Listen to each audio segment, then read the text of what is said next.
All right, good evening. Are we good? Good evening, everyone, and welcome to the committee meetings for March 24th,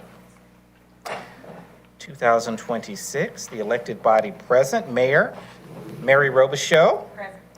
Council Member Sarah Beeson, Council Member Aaron Brumley, here.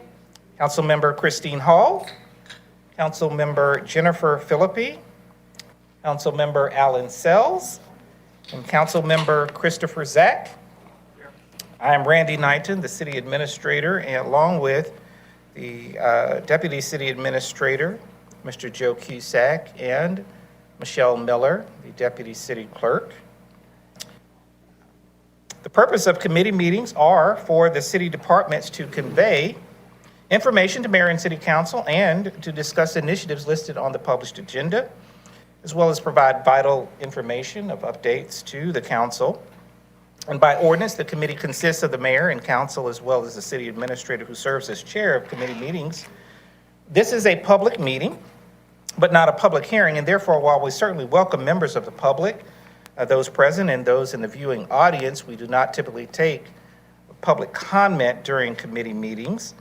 Public comments and questions are received on the second and fourth Monday in city council meetings, as well as the fifth Monday in open forum. And we do encourage residents to reach out to our city staff, to engage our online platforms if you have any questions or concerns regarding any matter, as well as visit our city web service portal to report any issues or concerns. And we always encourage people to access Roswell365.com for a calendar of events. The first item on the agenda for the evening is the approval of the committee meeting minutes for March 10th, 2026. We'll entertain a motion. A motion by Councilmember Beeson, second by Mayor Robichaux. Any further discussion? All in favor? All right, thank you. That passes unanimously.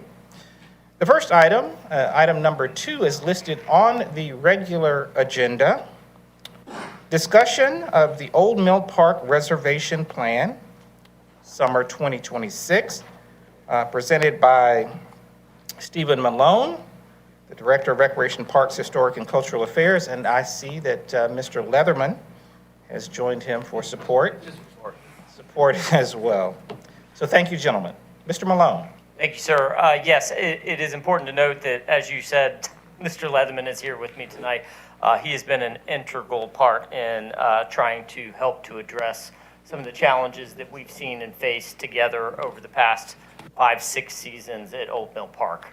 Old Mill Park has seen a significant increase in our visitation since 2020 during the COVID pandemic, particularly during the summer months. On some of our peak summer days, we're now seeing usage exceeding 5,000 visitors per day. Bear in mind that is not 5,000 visitors all at the same time, but over the course of a day, we're seeing in excess of 5,000 visitors. Specifically, we noted that in Labor Day of 2025. At the same time, the park has only 69 city-owned parking spaces, which is obviously creating a clear imbalance between demand and capacity.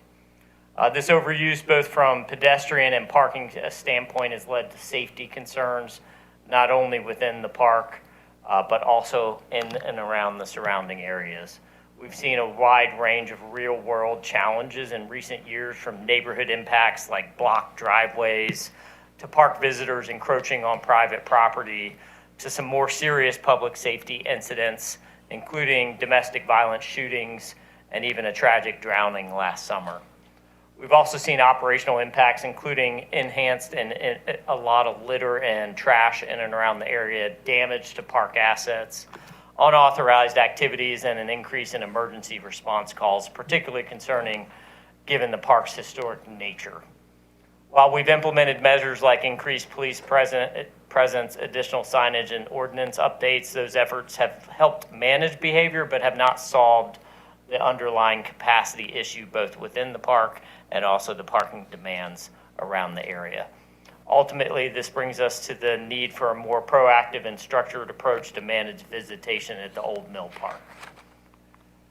To address the capacity challenges at Old Mill Park, We are proposing a reservation-based style system that helps to manage the number of visitors on site at any given time. The system is tied directly to our available parking, meaning visitors would reserve a parking space in advance, which grants them access to the park. Upon arrival, each visitor would be issued a wristband, allowing staff to easily identify permitted users in and around the park and manage that capacity.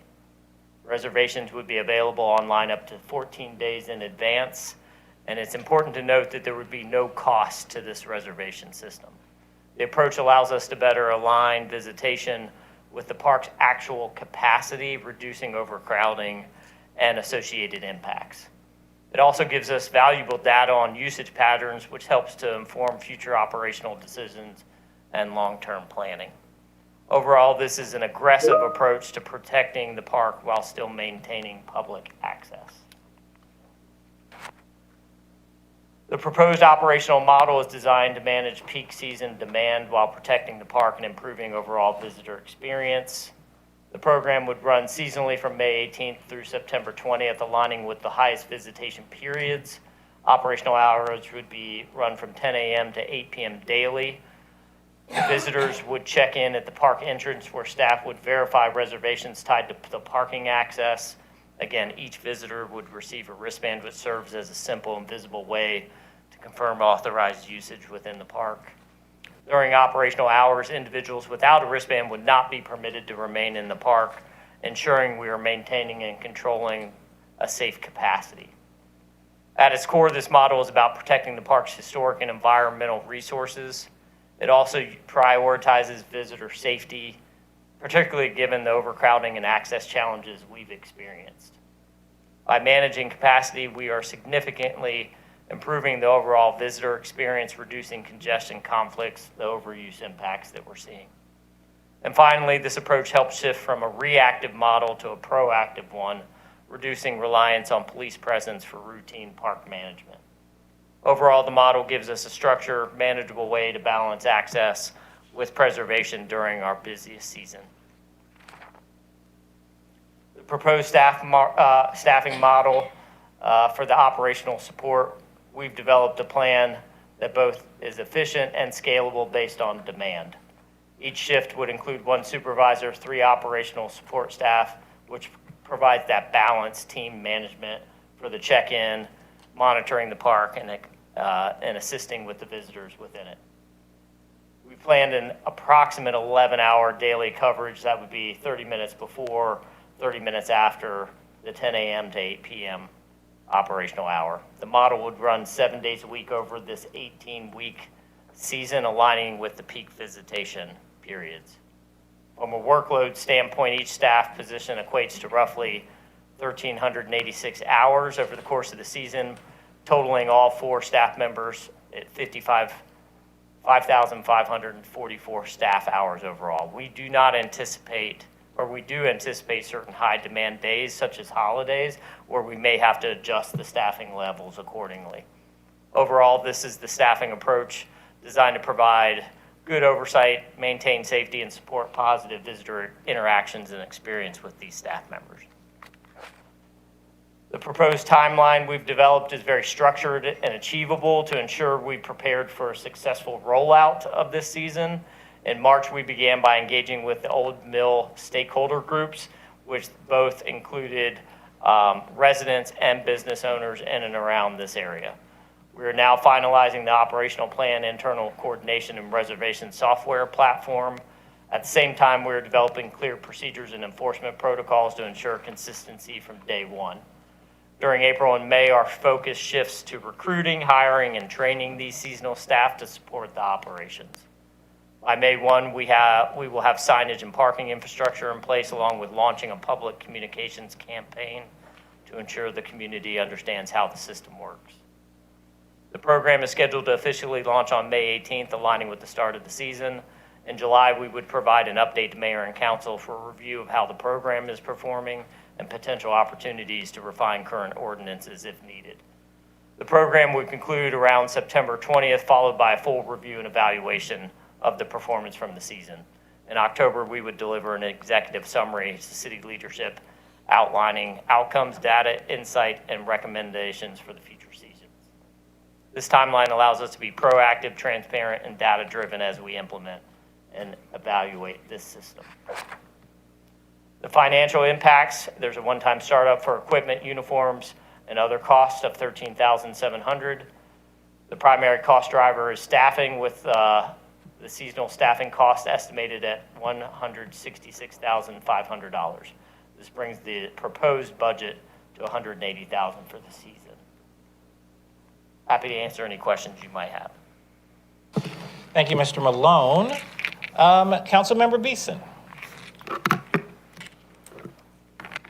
The death that occurred in the park last summer, that was on the national park side, correct? Yes, ma'am. For those who can't hear on the mic, the police chief said yes, it was. So needless to say, this new system would not have prevented that death from occurring because it still happened on the national park side and they still would have free-for-all, unlimited access to that point. I also know council passed several revisions to the ordinance in 2024 that was supposed to address these issues. Were the ordinance changes based off of what you've perceived last year in 2025? Did those ordinance changes make a dent in terms of the demand or use of the park? We have seen a positive return on those ordinances. We have seen some improved behavior within the park.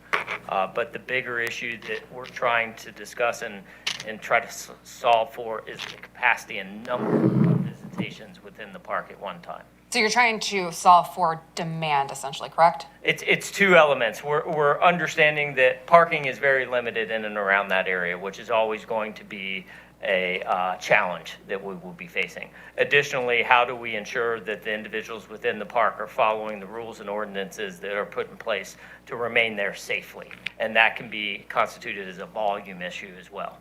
Well, I mean, you could let 20 people access the park, but if all 20 of them are ding-dongs who like to litter and set things on fire and vandalize the park, it's still 20 people doing that regardless of if they had a pass or not.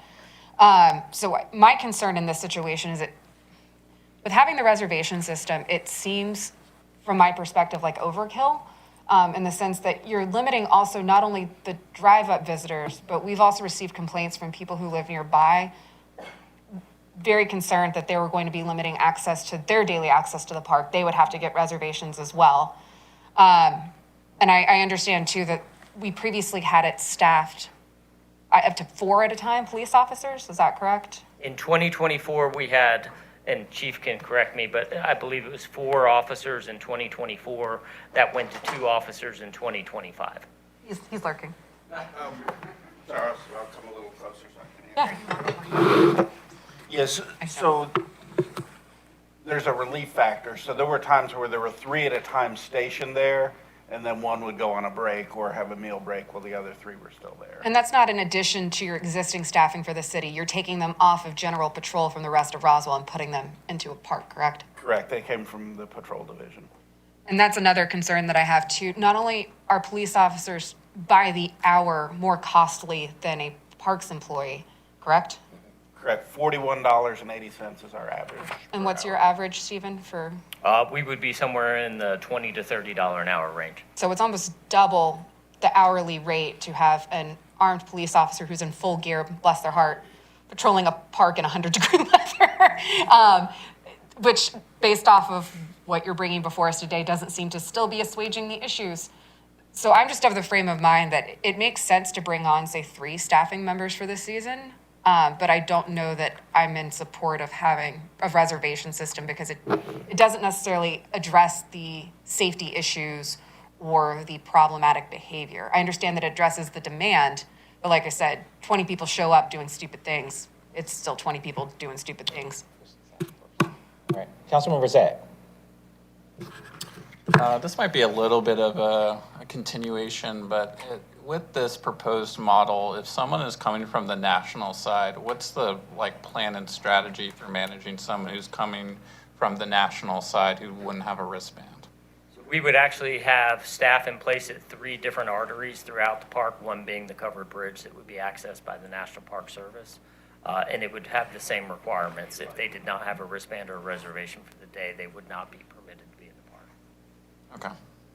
Yeah, and I think maybe this is a statement. I recognize there's a lot of variables that you're being asked to solve for here, and it's a very complex problem.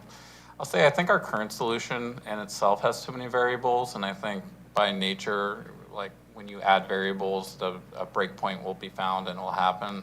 So I don't know if I have a productive recommendation. I do apologize for that, but I will say I do think the reservation system right now seems to have too many variables for my liking. Again, I don't know if I have a better solution, but at least I'd maybe ask if other thoughts have been explored, and then maybe if this is the ultimate solution, it is what it is. But I'll just put that out there. Councilmember Hall. Thank you, Mr. Knighton. So I just want to step back and identify what we are solving for. And I believe in what we're trying to solve for is for the residents in the Mill Village area of the influx of parking, of outside parking that happens in that area, taking up all of the parking so that the residents can't park there. And the other item that Councilmember Beeson spoke about last time as well is the ordinance that we put in place to address the behavior and to preserve our natural asset there, because it was being abused. And I think you alluded to that policy is working, and perhaps there's a better way to police that, to use a pun, but in conversations that we had, I mean, you can almost hire like college kids over the summer and quote deputize them. They obviously can't write tickets, but they can be trained. And if somebody's really non-compliant or combative, they can pick up the phone and call somebody.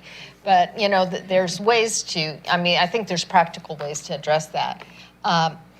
If the parking lot is full, I mean, people are going to park on the street. So the question is, how can we manage that? And for those of us that are familiar with a lot of the beach towns along the Northeast coast and up in the Northeast, I mean, it's very common to have no beach parking signs, residents only.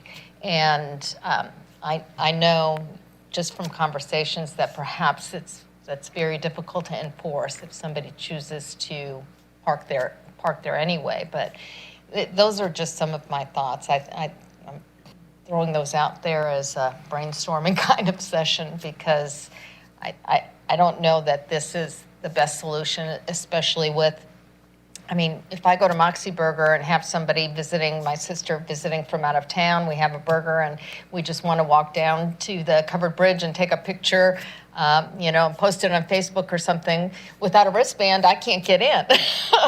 And I think, I, along with a lot of other residents, wouldn't like that. Mayor Robichaux? Just as re-education for anyone who might be listening in Nedja, could you also talk about the work that has been done even this year with relationship with the National Park Service, and why? Appreciate that the death occurred on what we would call the National Park Service area, but what we as the city also provide those services and why we do it, but also some of the meetings and how they are they're also working to cooperate with us within what legally they can also do. So if you could spend just a second reminding everyone of that. Yeah, so just to provide context, we do meet with our partners at the National Park Service at least once, typically twice per season, once at the beginning, once as a conclusion. They have been very supportive, especially when we went through the process of restricting alcohol in and around that area. Generally, the National Park Service does not restrict alcohol. To have them agree and then allow for the enforcement of that in the same area, even on the National Park Service side, was a huge step in the right direction in curbing that type of behavior within this area. I could probably let public safety speak a little more to, generally all of the rescue calls that may come in and around that area are supported by Roswell Public Safety, just because of the proximity to it. But even this year, them working with us about posting the dangers of walking on slippery rocks 10 feet above Water. Exactly, which were just posted recently through coordination with our Roswell Fire Department. So it's been a huge help, and I would say absolutely is a large partnership activity that we continue to go back and forth with one another to try to solve for the challenge. I think just to piggyback on what you're asking, so the National Park Service, who we have a great relationship with, we actually answer their 911 calls and dispatch their officers for this region.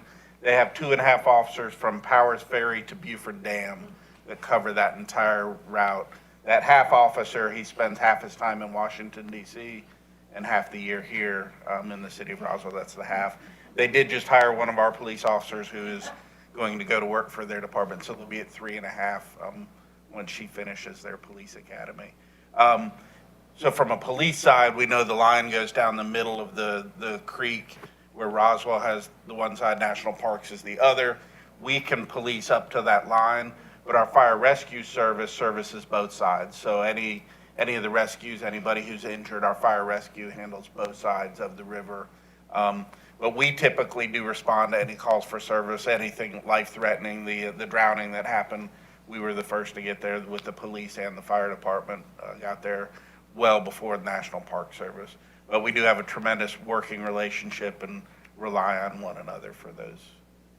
All right, thank you. We'll go in the order. I think I saw hands. Sells, and then Brumley, and then Philippi. Councilmember Sells.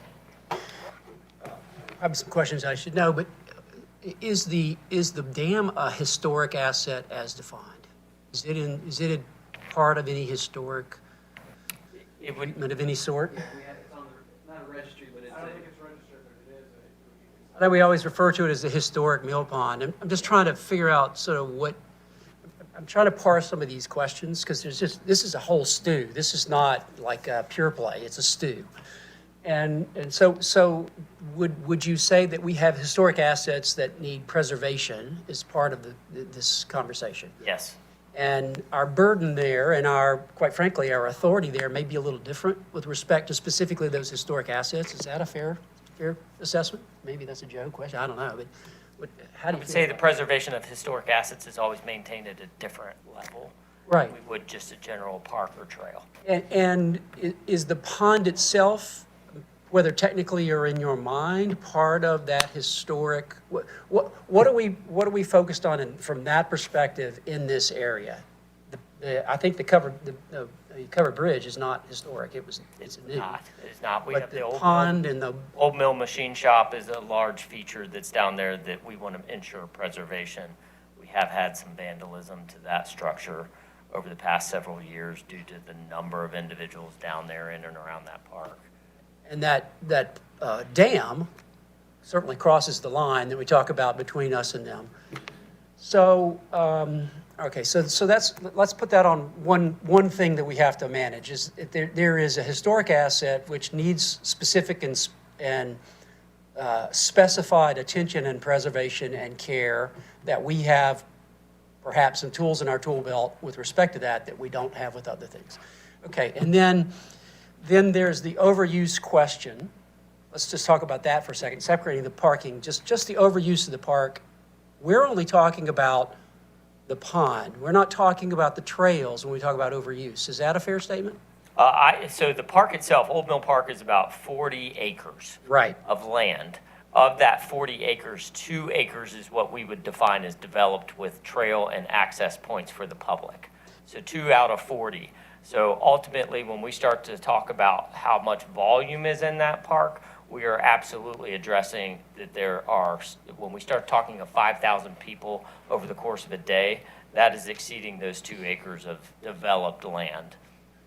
So the trails, when you add up the space of the trails, that's part of the 2.5 acres, but that's a little misleading, right? When you talk about the area around the pond, it's 1.5 acres, something like that, right? The Old Mill Machine Shop, that area is probably about 1 acre, but the trails that lead up to the national park land, And the pond included in that acre? correct.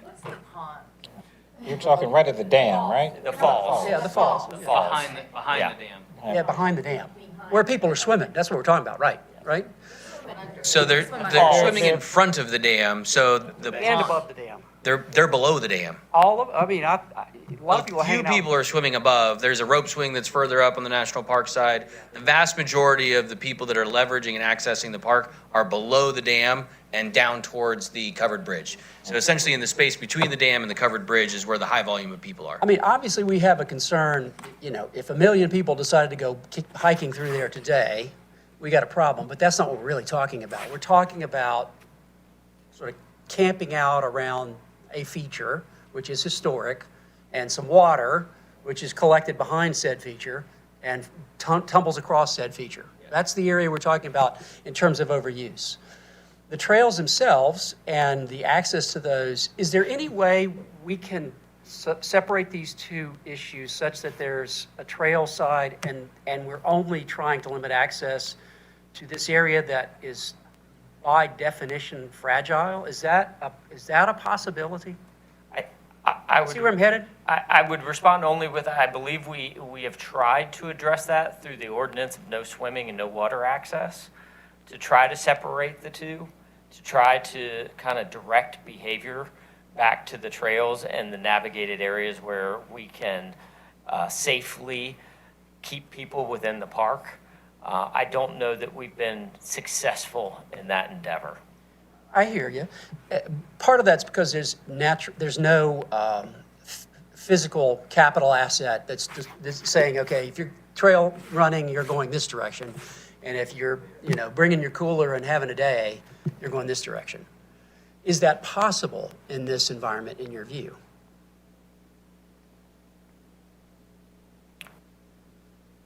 I would have to think through that a little bit more.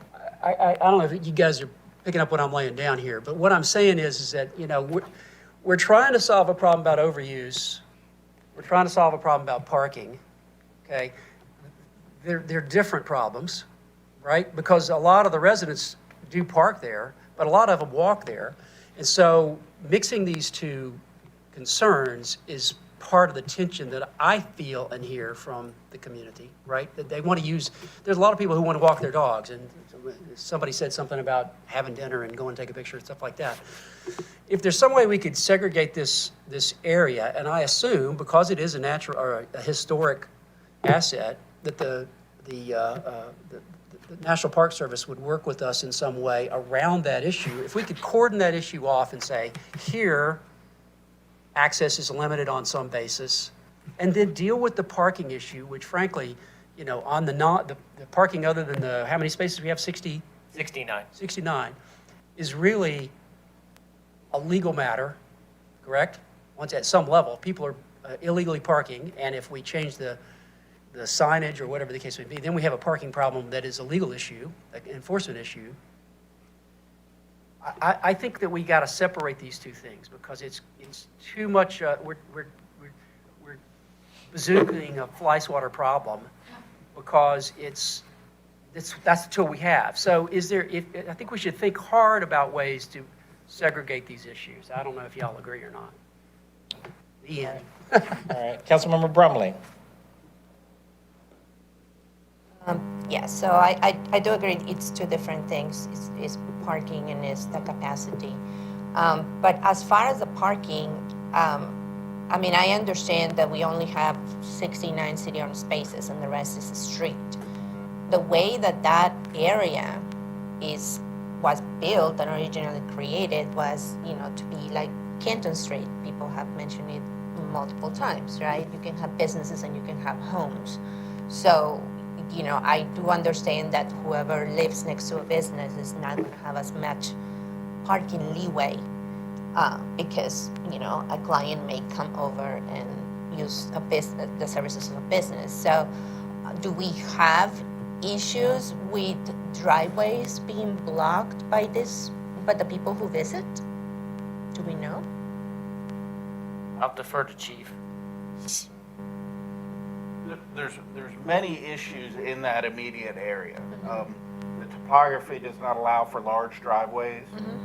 There's at least one house I know that has no driveway. So there's limited street parking already.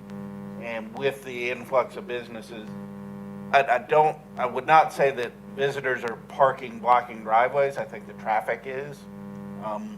particularly Sunday evening is a very busy time down there.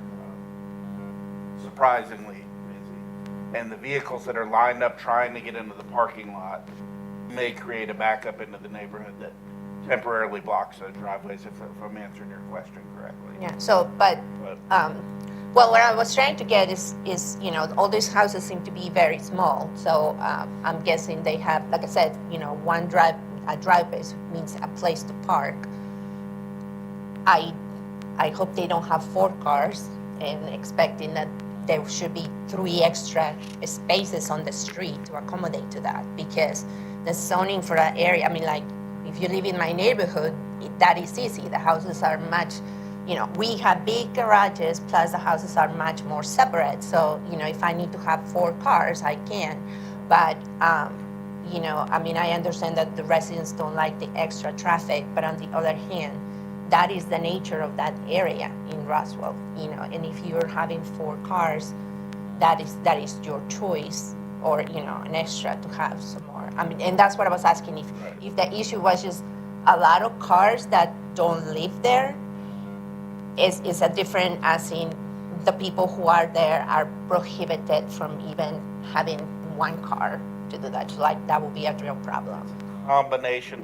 There are some homes there that I see they've got vehicle elevators, because the topography is so off. They pull in, the car goes down an elevator, and a second car comes in. There are a lot of issues in that neighborhood. But there's still, like, 1 vehicle is always able to work. That's what I'm saying.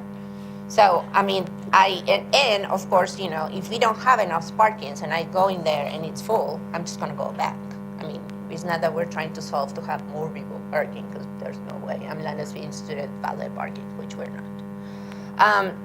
So, like you said, that's I'm not sure that this is part, the reservation system it just seems like a lot to solve that problem.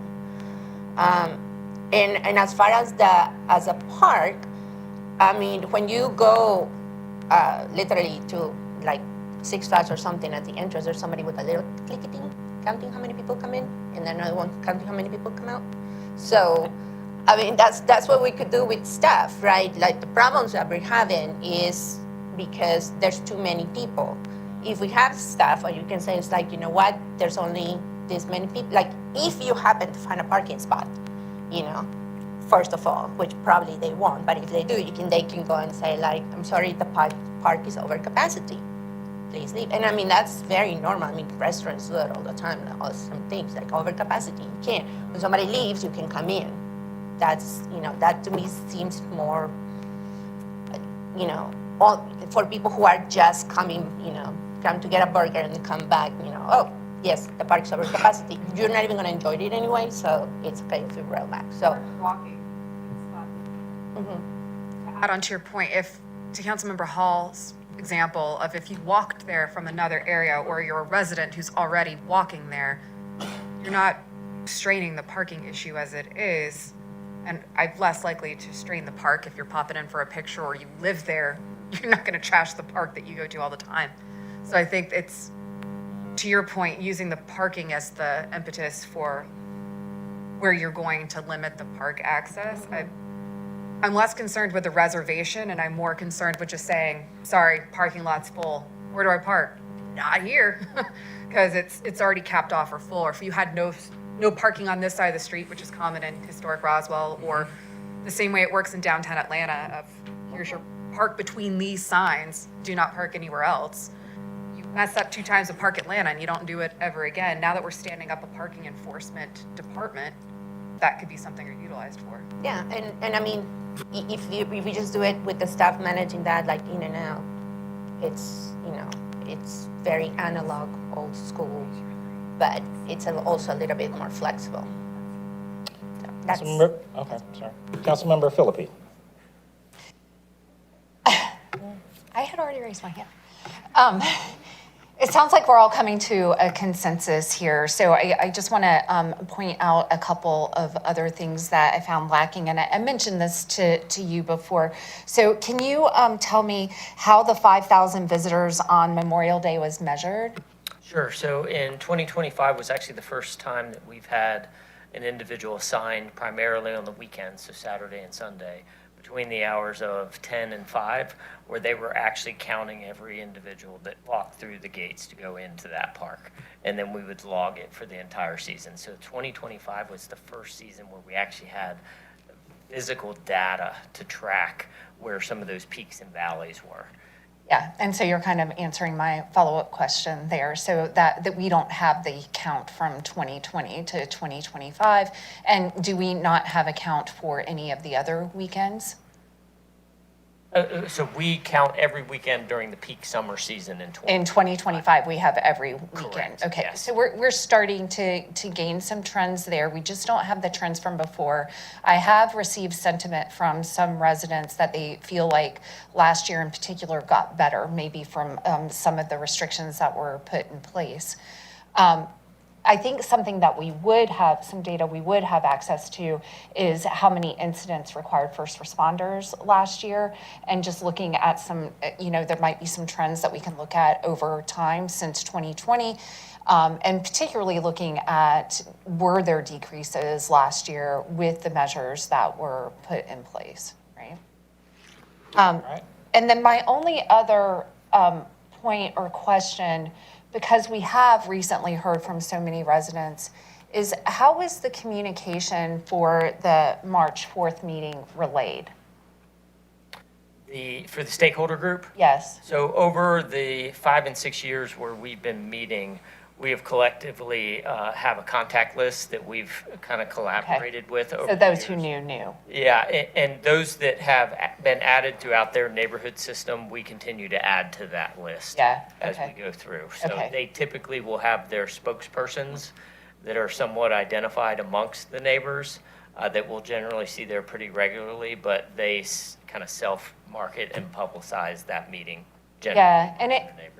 I got the impression, and I did hear some feedback, that a lot of the people who attended the meeting were the ones that were more concerned about the street parking than the ones who actually utilized the park.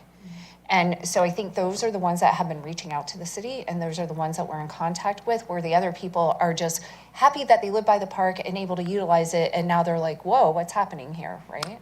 So, yeah. Okay, thank you. Councilmember Zach.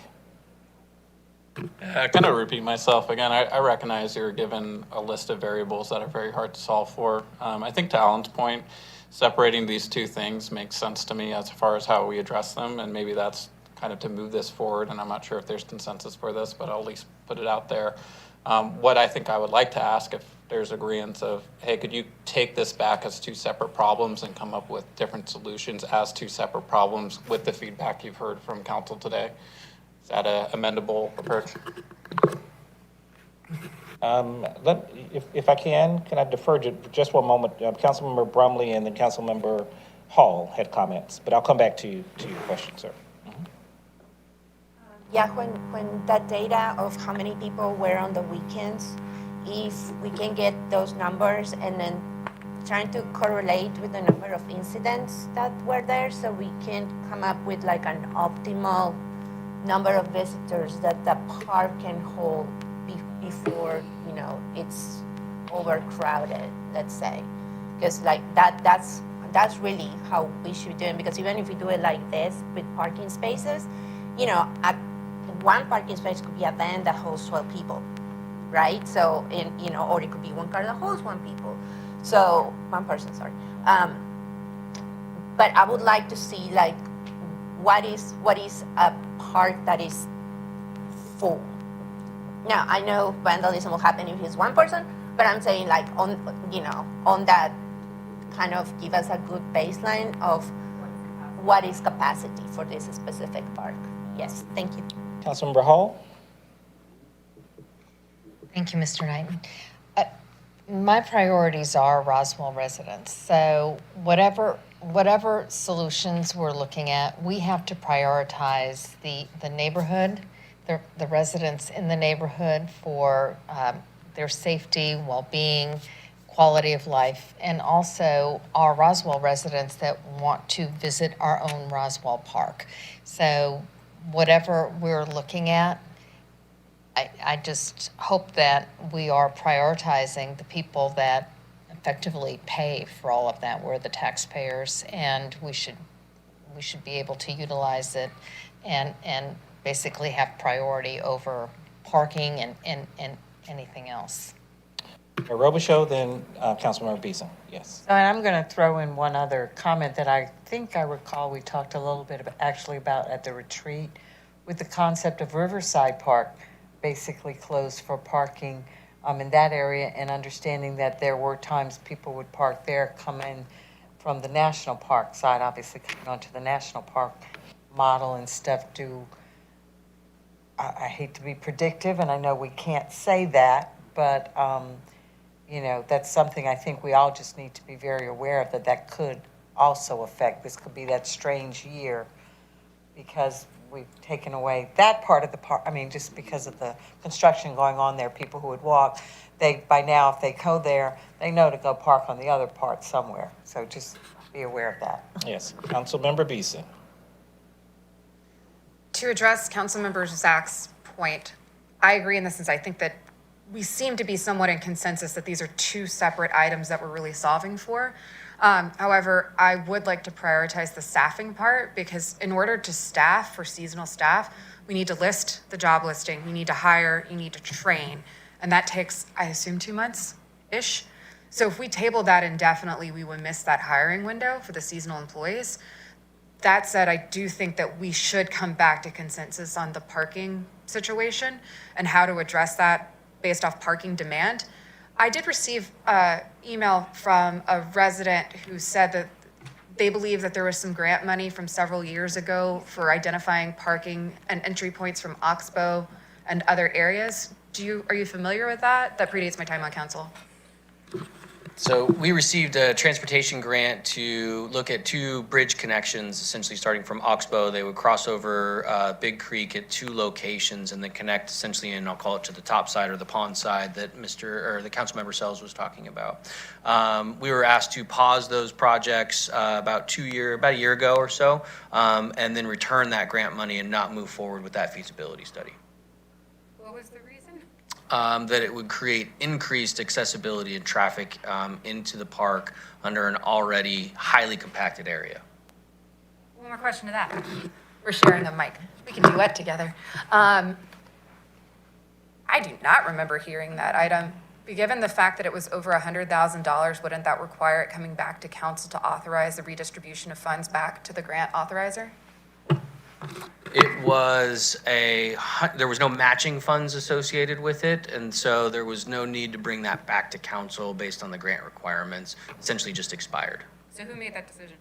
I'd have to go back and look at my notes. It was about 1.5 years ago. I would like, just for the sake of follow-up discussion, that is something that I would like to look into, especially since there was no match involved.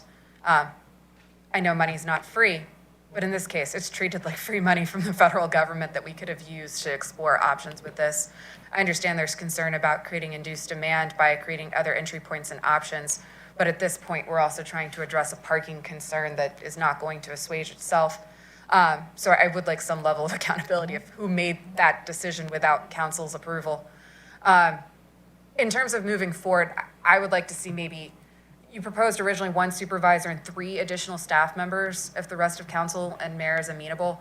I would suggest 1 supervisor and 2 additional staff members to start to address just enforcement of these rules, take pressure off police, and hopefully be a little less strained financially in terms of the hiring, but I'll defer to council on the number and how to address it. Councilmember Sells.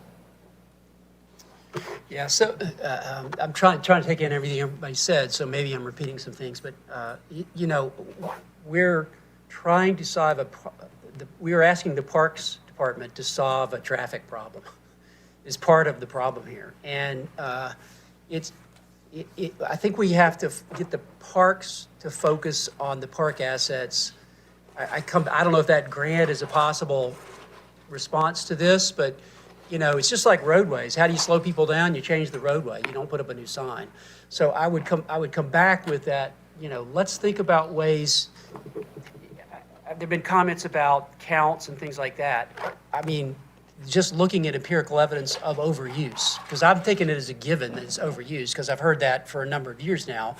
And it really started, as I understand it, with the social media phenom a few years ago. So we don't have data on that may support that, but we do have wear and tear issues and things like that.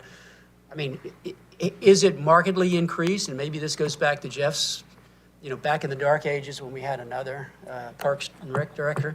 But, we have evidence that there is overuse. And that's really our responsibility, not necessarily the number of people that go through it per se. It's really preserving the asset and making better use of that. So do we have any evidence of the overuse and the wear and tear issue? I would go back to Councilmember Philippe's response. We started tracking the visitation data Right. last year. What about We the wear? internally, staff have seen the increase in volume, which creates these challenges. Excess trash, vandalism, overuse in certain areas, people going off trail, which creates erosion problems when they're not staying on the prescribed Right. trails. All of that is the natural result of overuse of a park. Okay, so. We have been seeing that since COVID in 2020. Quantifiable data to go towards that, we have not been tracking until 2025. It is just our observations from a maintenance perspective. And I think it was Miss Brumley's point about, access, just like the historic assets. We don't let 500 people go into Bullock Hall at a time. There's a flow to that, and it's not unusual. If this is indeed a historic asset, I think we have a clear basis to do that in some area. And then we have to focus on the traffic problem as a traffic problem, to my mind. And I don't know if that's, design. I'm not sure what that entails. They're specialists. Obviously, this is a historic and old, and, we're talking about an area that has limitations that predate any of us. And if everybody was on horseback, it'd be a whole different story, right? But they're not. So here we have this problem on the streets, and it's a real problem. It's a quality of life problem. It's, so perhaps it's, residents only behind. I'm trying to remember how that flows, but there's an area behind the park that is nothing but homes. And the parking extends all the way down that way. It's not, the people that are they're coming up from all the way down that street, not just there at the front. So that would be my ask, is that we focus on solving the overuse problem separately and the parking problem as a separate matter. Councilmember Brumley? I agree with Ms. Beeson having one supervisor and two staff, and then, come up with what is a reasonable entry limit, just like in a restaurant, and then, make sure that people understand that once the park is full, you can wait somewhere and maybe come back to try to come in, just because, it's for your own enjoyment and safety. And, as far as the parking is concerned, those are public streets. It's not an HOA with a gate where they can control that.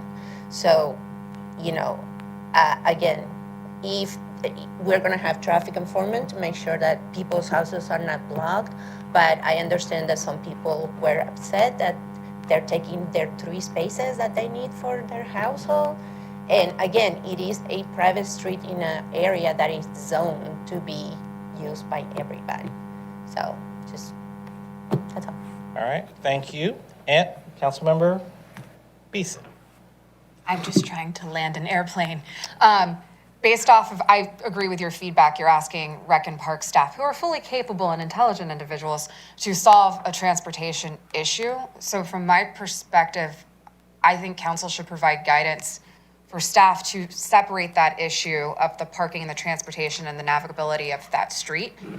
Move it back to staff to maybe create a task force internally that includes representatives, not only from Rec and Parks, because you understand demand side, but transportation and possibly EPW. Don't stare at me like that, Brian.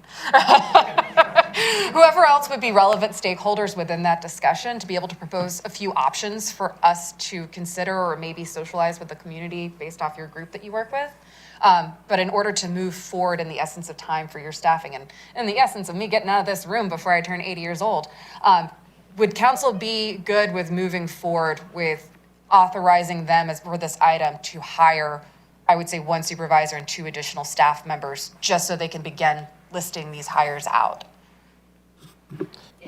So can I make that motion? I don't, yeah, yeah. Cool. If you provide direction, we've got, I mean, it's set up in the budget to be able to handle part-time staffing or seasonal staffing, as well. Yes, Councilmember Zat. I'm in support of what you're proposing. The one thing I would want to ask is just to make sure once these people come on, that we're still evaluating what the strategy is. Like, this is kind of an interim to get you guys started, but kind of to Alan's point, like, there may be a need for more or less, and I just want that to be recognized, that this is to get us through the timeline, because it's kind of repeating what we did last year with cheaper resources. But again, like, I want to focus on what the strategy is and not just do what we did last year with cheaper resources. All right, thank you. Any further comments? Yeah. Councilmember Sells. So these hires, are these just seasonal hires? Correct. Okay, thank you. Because I did the math, it's 2.5 years of staff time we're talking about in that 18 weeks. Yeah, it's the equivalent of hiring what we would consider to be like camp counselors for our summer camp program. Okay, thank you. All right, thank you. And thank you for your comments. Essentially, what I hear is that there's the overuse issue, if you will, and then there's the parking issue, which translates into transportation as well. You want us to take a look at the optimal number of visitors, incident reports. We want to report back to you. What is capacity was a question. The emphasis or priority on Roswell residents. The grant question, which we need to get an answer for you. Want to make sure we do that. The staffing issue, which you just discussed as well. So what we will do as a team, we'll get together with the appropriate staff members from the different areas of expertise. We'll do that, and we will provide you back with those recommendations by the next committee meeting, which is April 13th. Is that correct? April 13th? Is that 14th? Thank you. April 14th. I know. April 14th. You'll be our first committee member, internal committee member. April 14th. April 14th. Is that acceptable? Okay. All right. Thank you very much. Thank you. This was a discussion item, and we appreciate the feedback and direction. All right.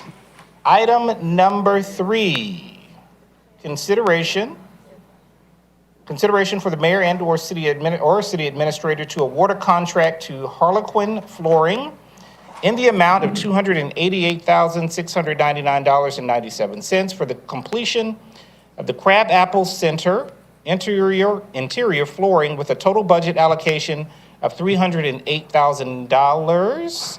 That will be presented by Mr. Malone. Yes, Councilmember Beeson.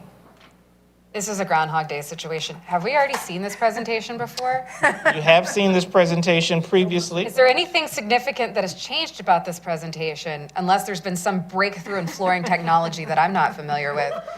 In the interest of time, can we just hear what the difference is from the first time we heard this from now, and then we can... Yeah.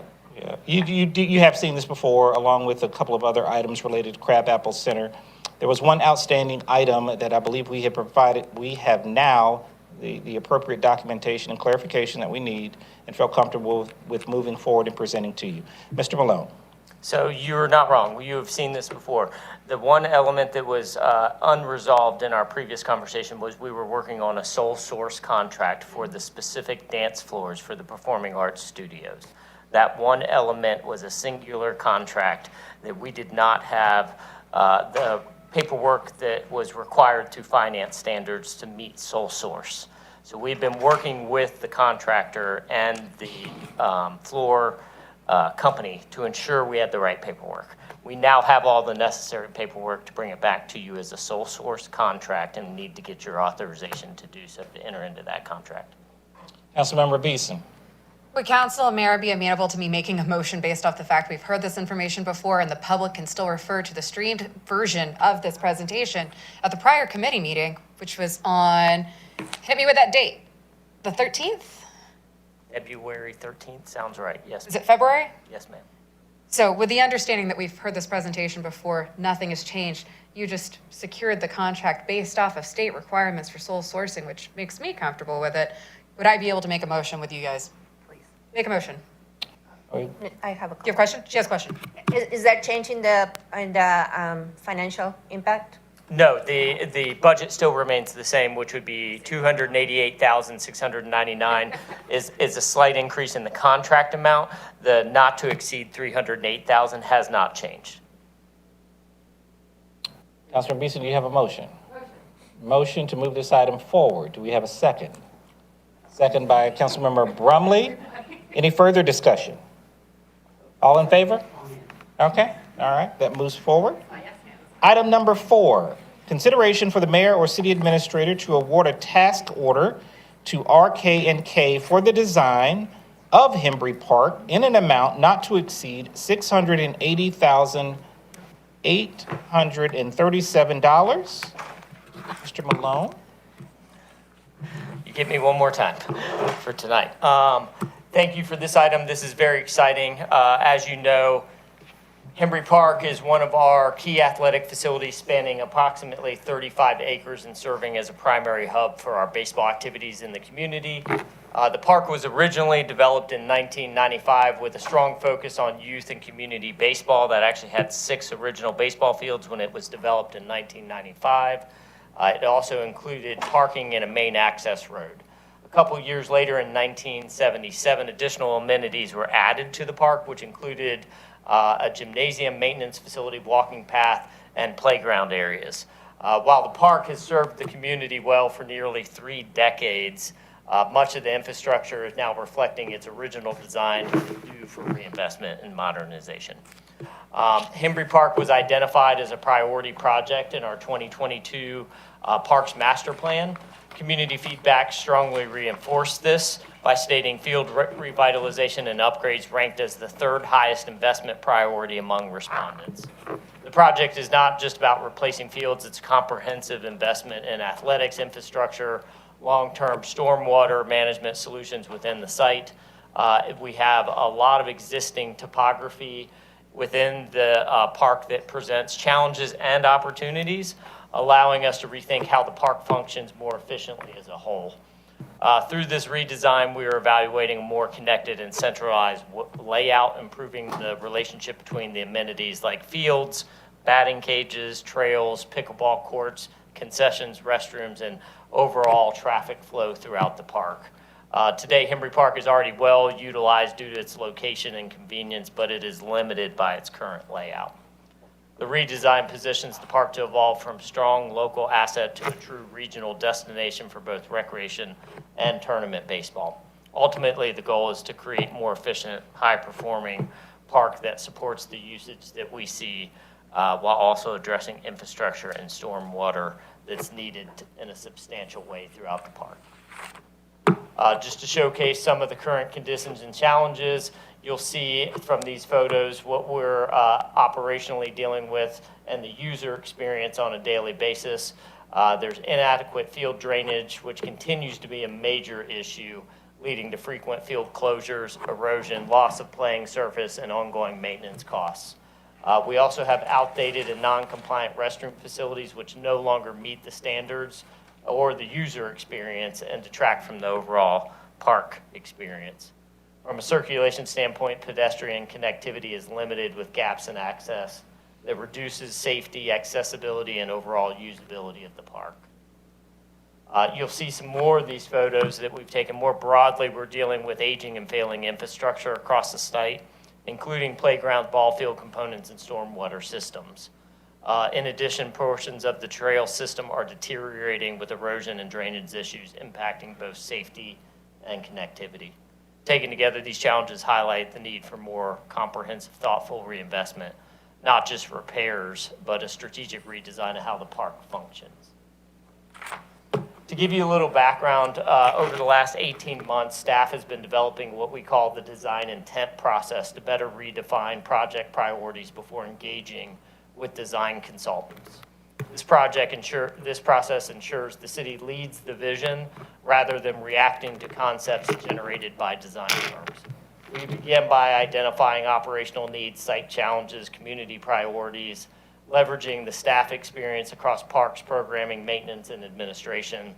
This helps to create that alignment across departments early, so we are speaking with one voice when entering the design phase. By establishing these clear priorities up front, We provide that more strategic direction to our design partners, which leads to more efficient use of time and resources. This approach helps provide prevent scope drift, which helps and can potentially have costly redesign factors because expectations and goals are clearly defined and offset with this process. It ultimately results in more functional sustainability and community-focused park designs grounded in how our facilities are actually used and maintained. In short, the design intent process puts the city in the driver's seat, ensuring our projects reflect Roswell's needs, not just design trends.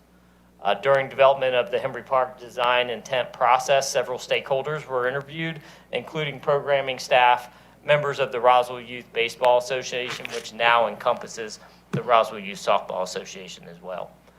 These stakeholders helped to identify priorities for this park improvement, and those are identified in the outcomes in which we're seeing here. Through this process, we were able to thoughtfully and structure the approach to evaluating Henry Park. By defining the challenges, exploring options, and aligning our priorities, we developed this clear set of outcomes to guide the redesign. These outcomes are directly rooted in community input, operational needs, and long-term sustainability of the park.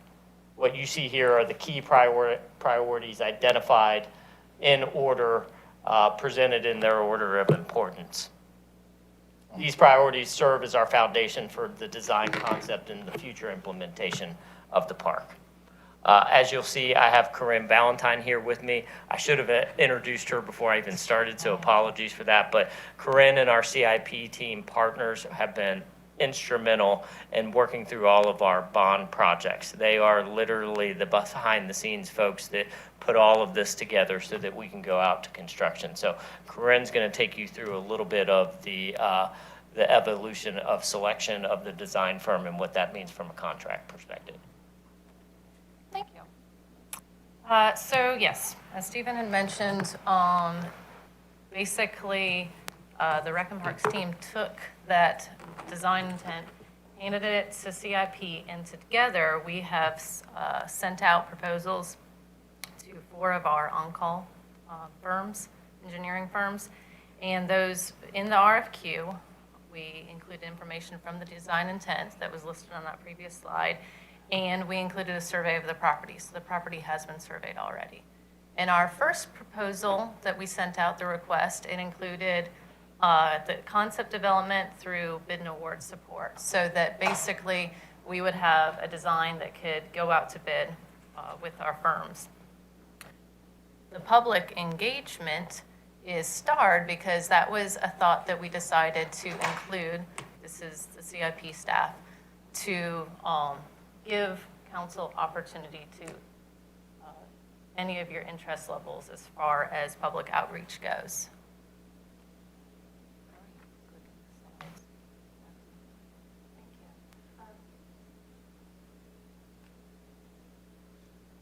Councilmember Brumley? For public engagement, so are you saying that that phase is over? No. This is the part of the design concept, so, yeah. If there's One moment, yes, Councilmember Hall. I'm a little bit, you're going to have to walk me back here because we've had so much public engagement on this. This is part of a parks and master plan study. We have Roswell residents that went out and voted for a bond for this that was displayed in a bond. We had the surveys done they were supposed to be done October, November, and the design was supposed to start in December. And here we are in March. I guess I did not realize. Can somebody walk me back? What's going on here? So timeline is very similar to that. We got the RFPs in November. Part of the RFPs were we interviewed these 4 firms. So it was, we got the submittal, we interviewed them, and then we had a new council come in, and instead of bringing it forward, going for a design, there was a little bit of a concern that this council hasn't had a chance to understand the project. To not understand what the Roswell residents voted for? Let me Okay. interject here If for you just a can, moment. yeah, if you can walk that back, please. Let me interject for just a moment. And this is similar to some conversations. It's timely because some conversation that I think that I was pointing to in terms of overall review of CIP projects. We've got a situation here where we're on the precipice of a design concept, essentially, is what we're looking at here, right? And so does the design concept or ultimately the features that are a part of this particular proposal are consistent with this mayor and council and or the public as they review the opportunities for engagement and input for a design concept that will ultimately result in certain features and certain aspects of this particular park and the different amenities that are provided here. So before we launch into design, before we launch into ultimately trying to determine what features should be at this park, I think it is appropriate for us to come to this body before we go through this design process and engage the public on what should in fact take place at this park. If I may Yes, respond. please. The public has already told us what they want in this park. What have they told us? The Baseball Association, the Board of Directors, I mean, they expected this work to already start on these baseball fields. I'm Yeah. shocked that. No, and I want to unpack this a little bit more because I think it's necessary. What are the proposals, or have there been proposals specific to what should take place at this park? So I'm asking that question. Has Based that been determined? on the design intent, we have proposals to do concept, site evaluation, design. As I saw on one of the lists, the proposal to address the baseball fields is a priority. Is that correct? Okay. So I want to make sure that we do answer those questions. I guess, without going through a design process and without going through some level of public engagement process and ultimately to the mayor and council specific to what will take place at this park, how would we know, or how would the design team know what to address, design, how to design it, how to install it, how to take a look at, how to take a look at the optimal features that should be at the park, spacing concerns, parking concerns, everything. So I think that's what this process is intended to do, is to be able to develop an outcome that is commensurate with the residents of Roswell and ultimately the mayor and council, obviously by extension. Are we redoing the baseball fields, all of them? Is that what the plan is? Plan would be to address all of the issues with the current baseball fields. There are 6. We would not plan on more or less than the 6 fields that are there. And there's a plan to also add batting cages If possible, we would definitely be looking at that. and upgrade the bathrooms, the remote Correct. bathrooms. So I'm sorry, go ahead, because I want to. No. And I just want to understand why we've stopped or why this was tabled. I'll let Councilmember Beeson go, and then I'll have further comment. Councilmember I just want to Beeson. address her questions because I assume your comments are separate from that. I'm going to make a broad assumption here. These are what was guided previously that was pitched as part of the bond options. What they're about to No, cover. go ahead, please finish your comment. Well, go ahead, please. These are things that could be done. You've also talked to the Baseball Association. We've talked to some of the other booster groups, from my understanding. What they're about to cover, my understanding is, we don't know yet because they haven't pitched it yet, so if we could probably let them finish the presentation, I would assume it'd illuminate a lot. In this situation, you're trying to see how to design it, not what to design, correct? To me, it's a combination of both, right? Like the purpose of the design intent outcomes is to ensure that whatever design firm that we are engaging with is not guiding the conversation in a direction that we don't want it to go. We knew from the parameters that the top 3 items that we were addressing within this park were going to be, how are we making the baseball fields more functional than they are right now, because they don't drain properly. They were never put in Which that would way. require you guys talking to the baseball groups and the people Correct. who use those. And Correct. these are the problems that we face as members of the community who use these items. They wouldn't know that by osmosis. Okay, I'm sorry, I misunderstood. I thought we were going out to the public. Out to the public and saying, what do you want in this park? Because, okay, I may have jumped. That's why I was like, the Roswell residents have already said what they want in this park, so, thank you. Councilmember Brumley. And, you know, coming as a newly elected, obviously, I don't know what was decided before or those questions. But like, given that this is going to fall under my tenure, I want to make sure that if I see something that sticks out to me, that I can ask questions so that when it's done, I can give answers to the public. So, like, and I also appreciate that we're doing this before sending it out, because it is easier to make a change at the beginning than making a change at the end, as we have found out. For example, for the tennis and pickleball courts, right? That's something that we've found this year, that probably we need to have something there at Henry Park, whereas before it was maybe pickleball. I think it has gone to, we will have pickleball there, you know, those kinds of things. But how much pickleball would be based off of this process? Yes, but like, you know, that's what I'm saying. Like before it was an option, now it's going to be a require. I mean, because we don't have it anywhere else. Now, and as far as the baseball fields, my only comment on that is that I know you guys talked to the baseball youth association, but they just merged with softball. So was softball included in this conversation? Because that just happened. So now that they're together, have we gone back to softball and say, hey, what do you need now that you are together? Has that happened? Not yet. Okay, so I believe there will be that opportunity in this process. Okay. So that's, you know, that's, like I said, another new group that just come that needs to have, you know, we have, at this point, we need that input from the softball people and from the pickleball people, because they were not included, and market has changed, priorities have changed. We need to make sure that we can use this part of that design for that. Thank you. Thank you. Any other further comments at the moment? I do think that the integrity of the process, the design process, does need to be maintained.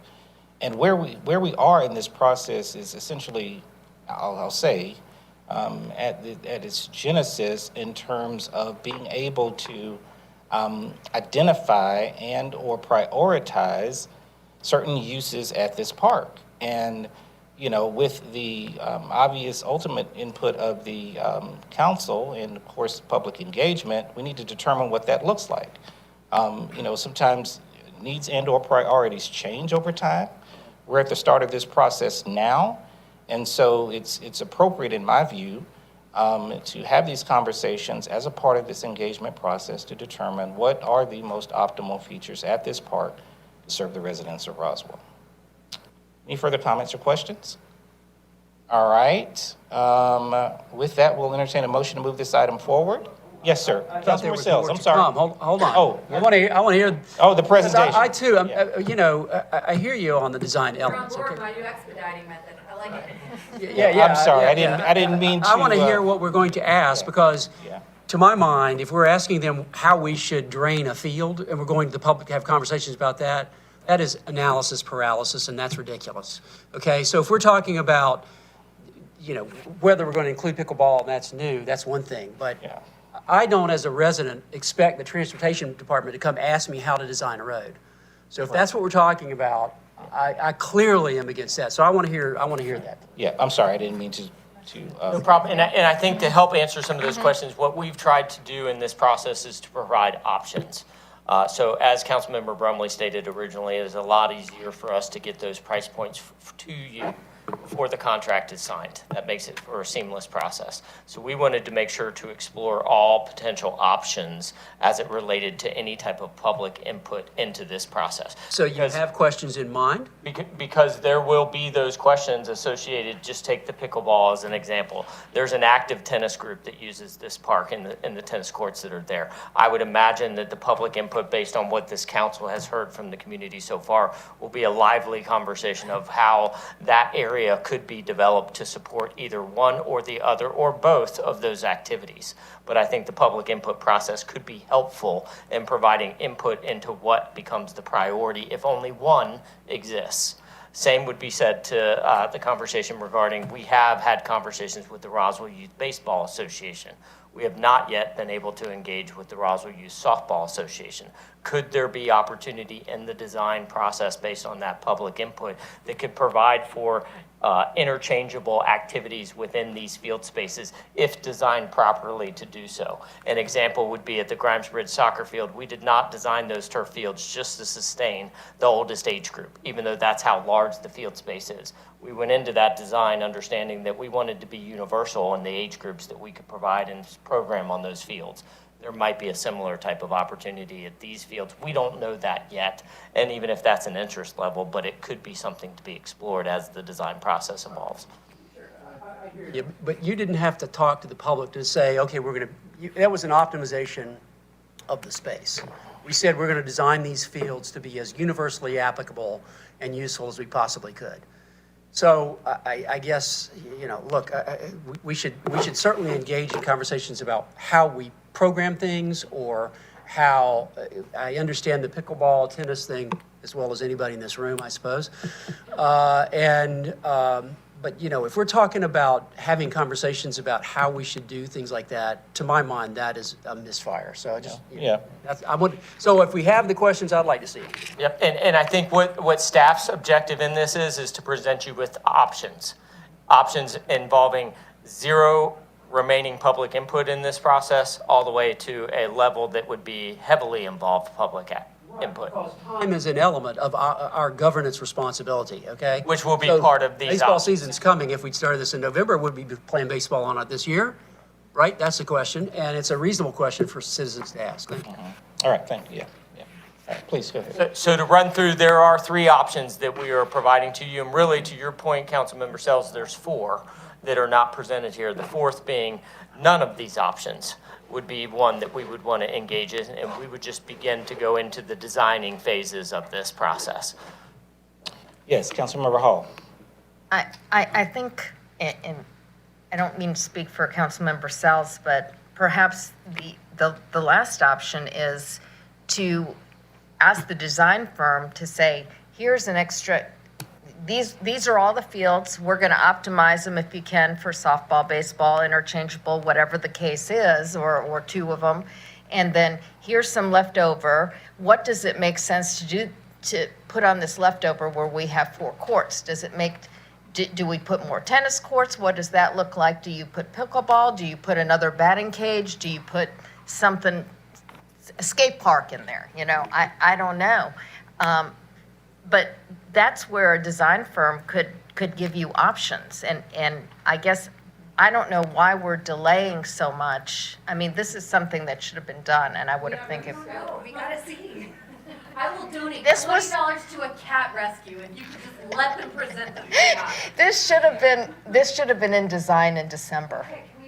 We don't know what the options are. We don't know. Let's go ahead and So go. we'll run through very quickly. So public option number 1 would be the high level. That's $34,500 more onto the contract cost. That also extends the timeline of design by 3 months. So not only do we need to take into consideration the dollar, but you also need to take into consideration the time add to the project. This would host 3 public meetings focused on getting input from the public and include an existing conditions and constraints map. All of that to be associated with the high-level public engagement option number 1.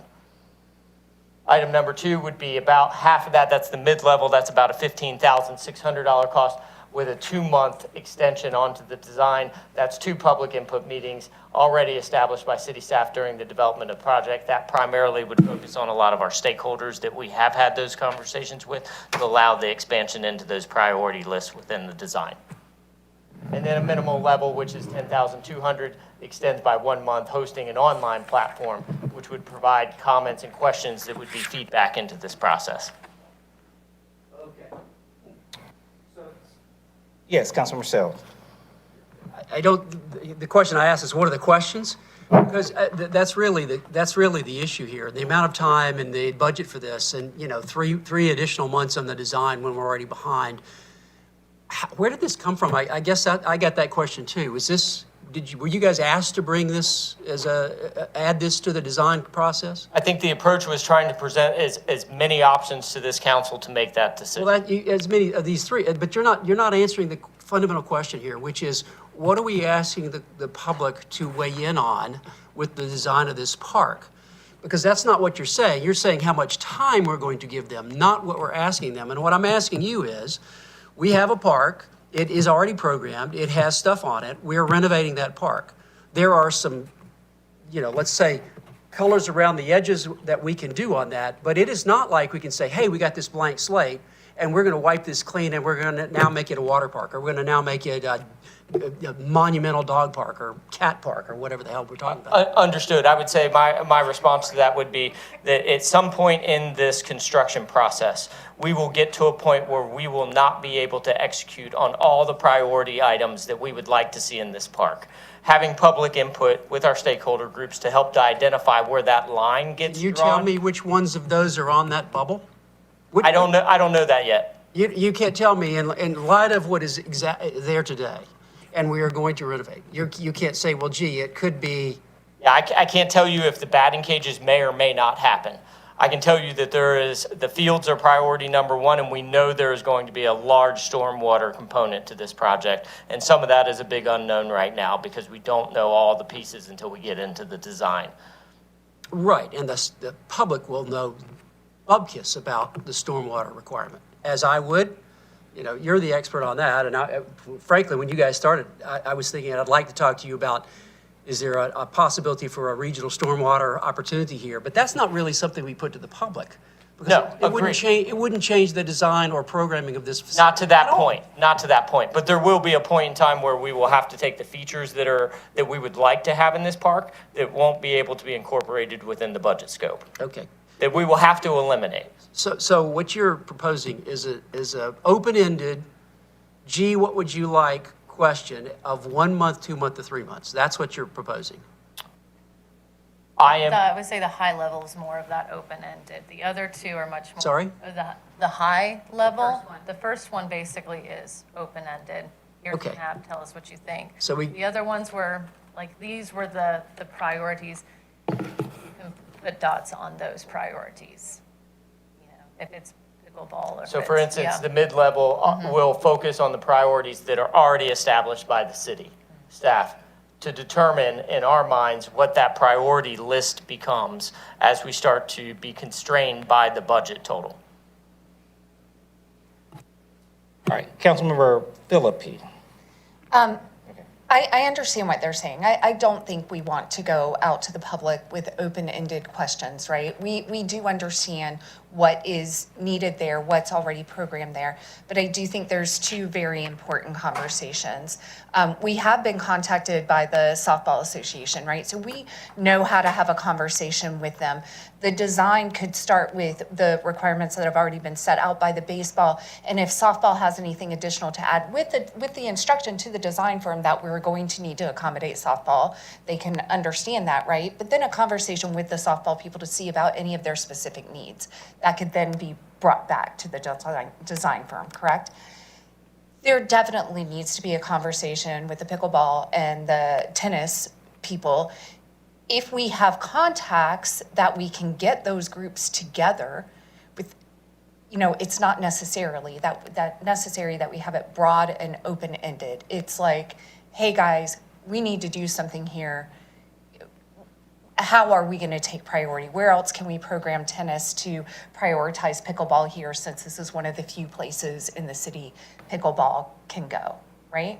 So I don't think we're talking to the public about what they think about stormwater. It's about these two groups in particular, and there are a few of us that really value the input of these groups.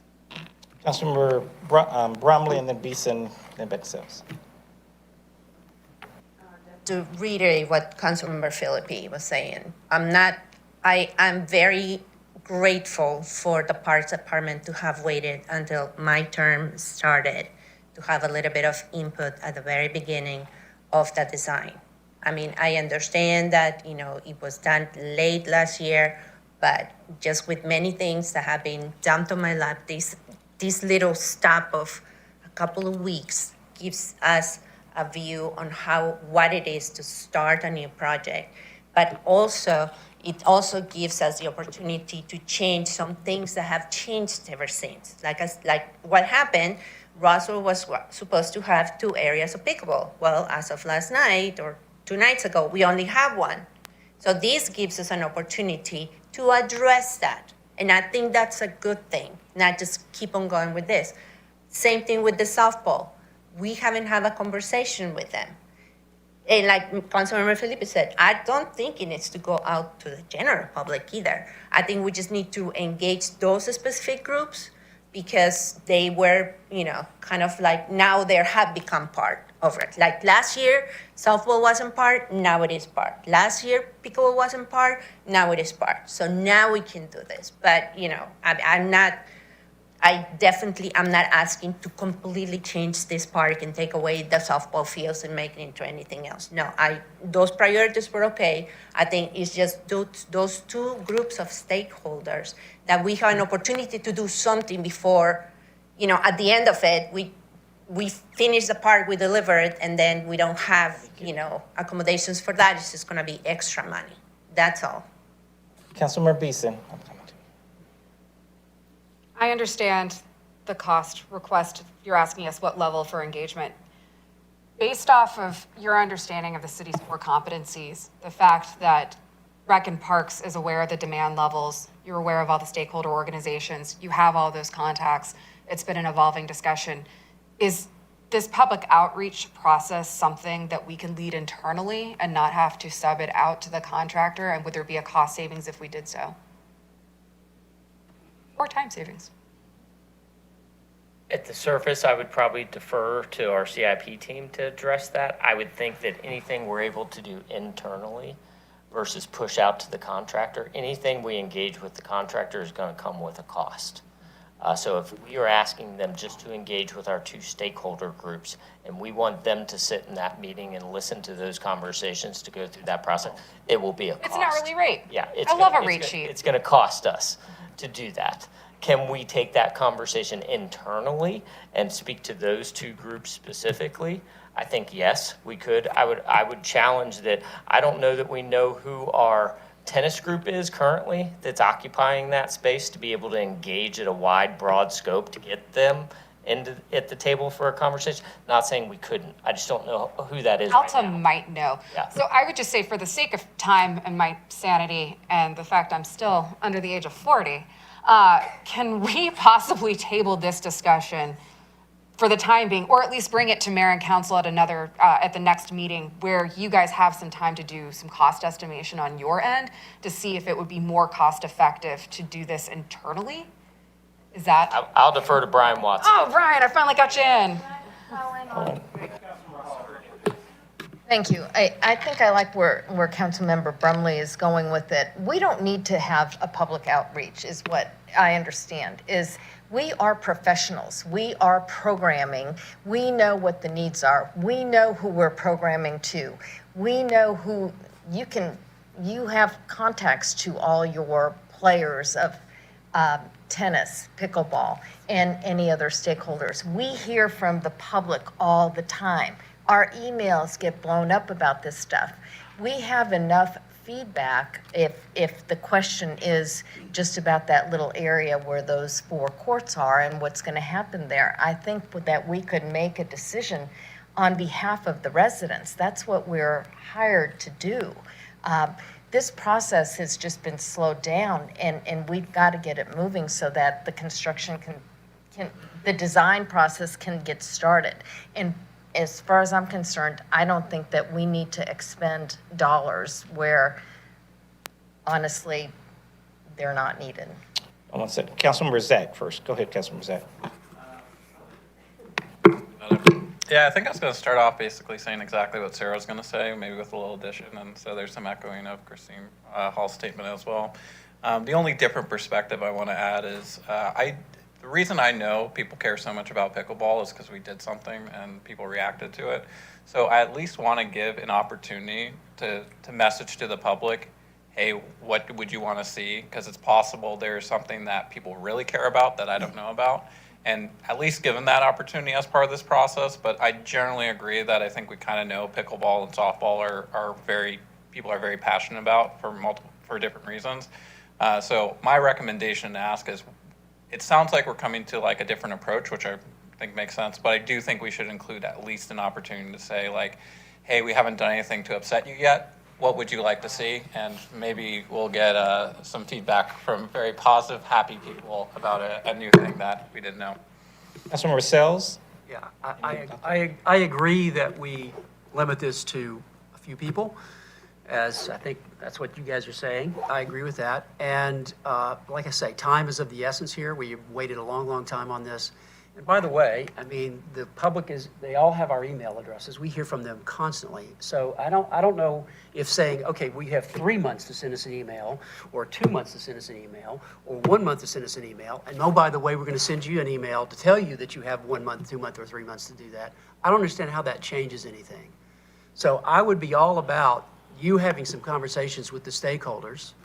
And frankly, I don't think the design firm has to be there, because the design constraints are atoms. We're talking about atoms. There's dirt, and there's space, and there's equipment, and that's what we're talking about. That's not what the public is asking for. They're asking for an outcome. And if you talk to the appropriate people, and I think Sarah is saying that you know the appropriate people, I'm sure you do, and bring that feedback back, the council can make a decision based on that input. That would be my recommendation. Okay, thank you. Councilmember Bromley, did you have further comment? Yeah, I mean, I don't want to table it because they need to start working.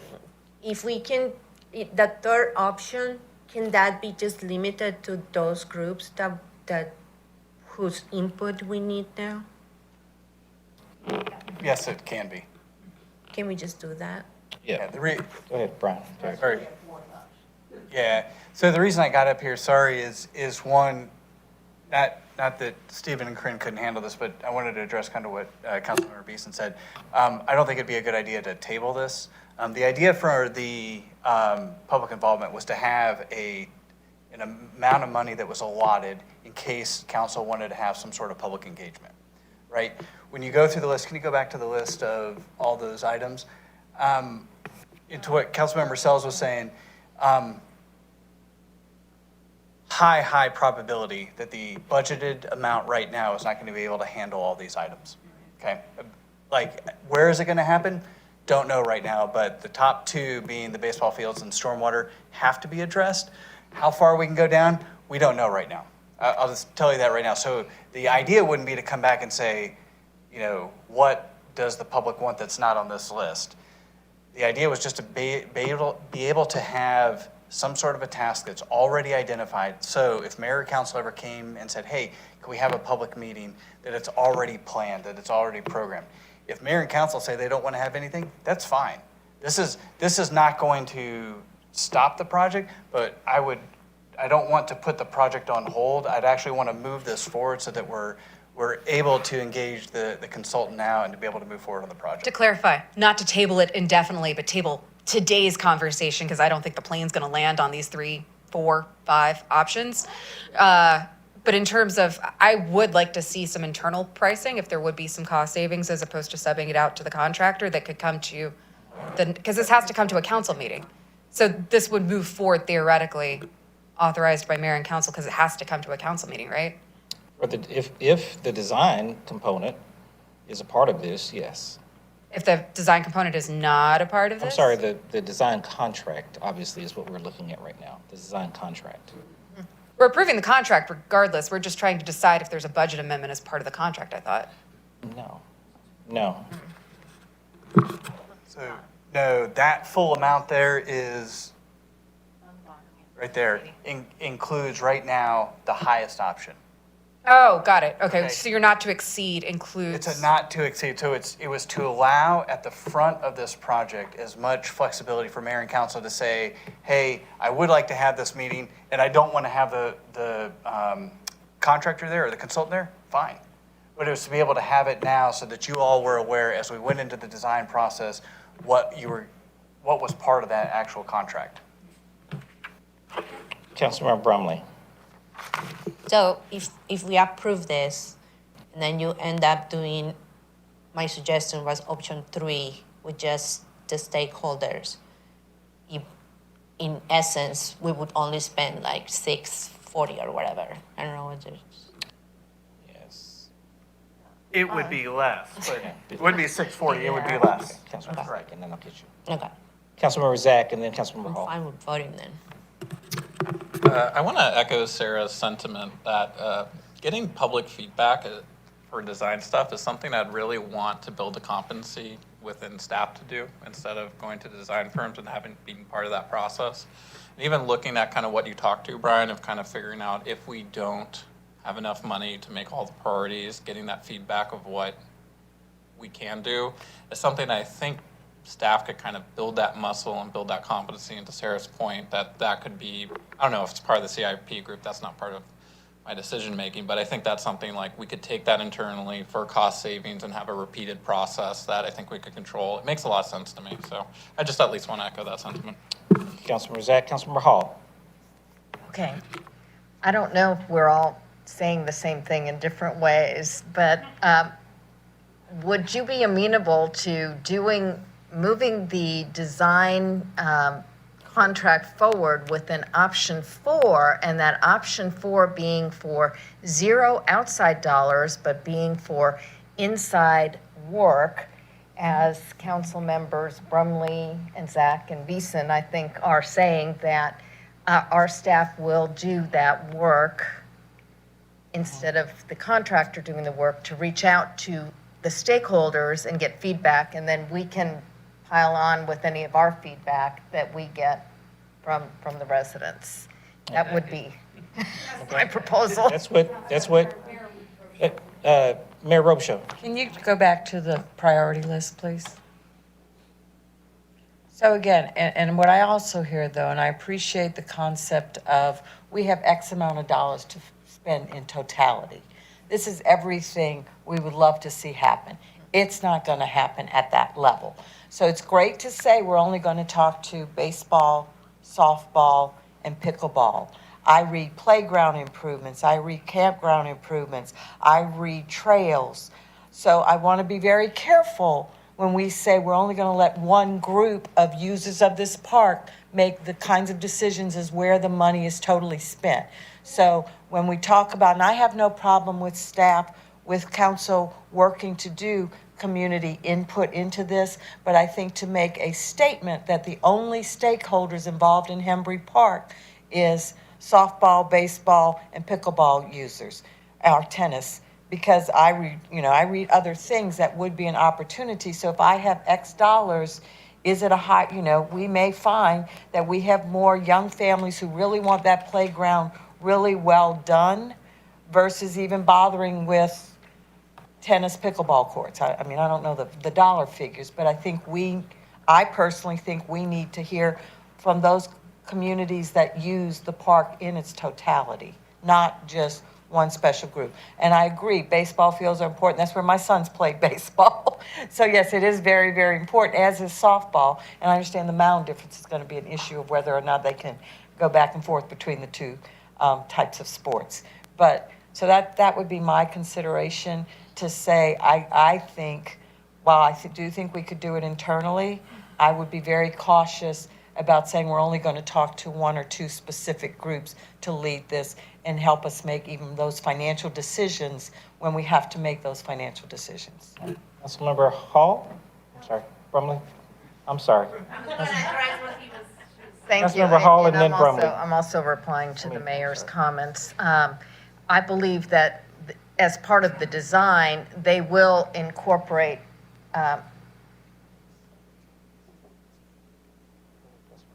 as part of the design, I believe, and please elaborate and correct me if I'm misunderstanding, playground improvements will be included on there, and campground will be included in the design. So we will have a complete design.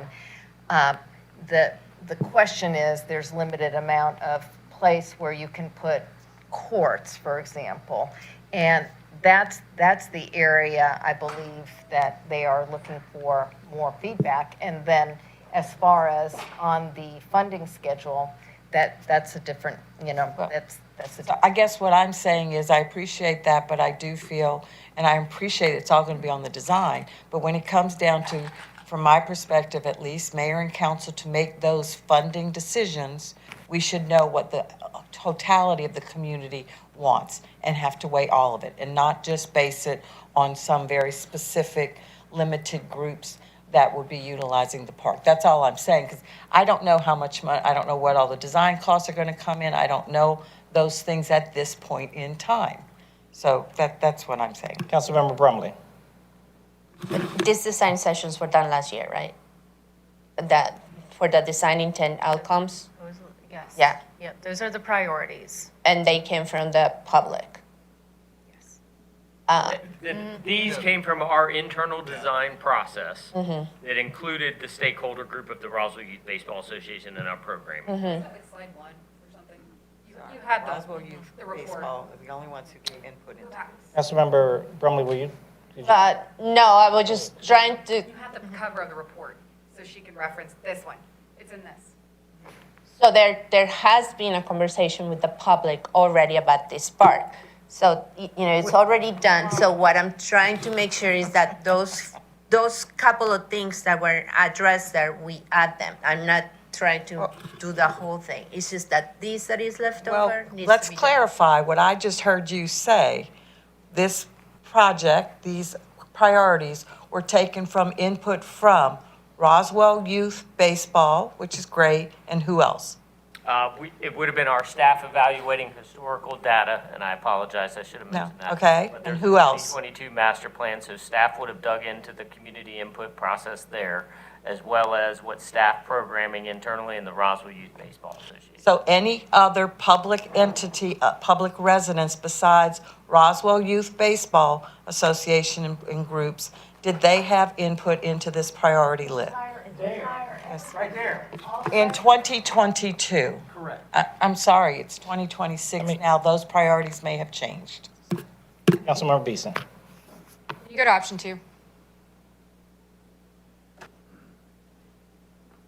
Reasonably speaking, would staff be able to host 2 public meetings where they're able to get the exact map showing the priorities list? And I know that your public meetings in the past, especially with transportation, is typically you stand up there with some boards, you talk about this is what we're looking at doing, give us your thoughts and feedback, this is important to me, this is not important to me. We also have a very long list of emails for the public, not only from our newsletter where this could be advertised, but also from recreation and parks registrations and logins. So is that something, and you also have the contact information for all sorts of organizations that utilize our parks.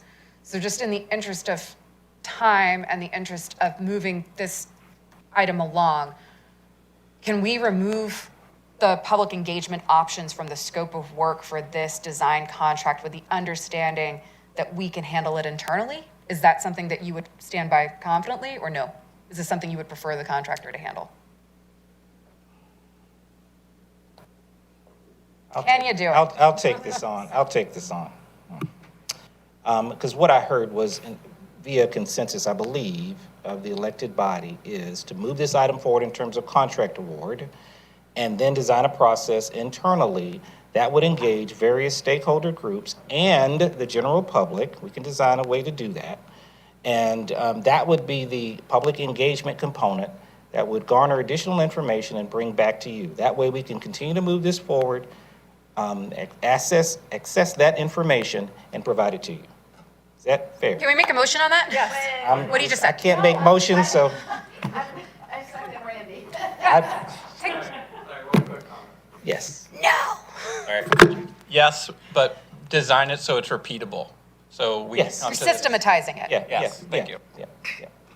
Can I make the motion on what you just said? Councilmember Beeson. Do you have a? I'm sorry, Councilmember Brumley? I have a question. So what we're saying is we want this option, but done in-house. Remove it from the scope of work in the contract, because it will be done internally by our employees. But I don't feel like our internal staff is comfortable with that. There's the reason why they want this money. I'm comfortable with it. At 10 till 7, you're comfortable with it, right? I think they gave Randy. Randy? Yes, sir. Yeah, I mean, I understand, but you know, if they, I also understand we only have so many people working and so many, you know, the reason they asking somebody else to do it was because I just want to make sure that, you know, we're not adding work to somebody who doesn't.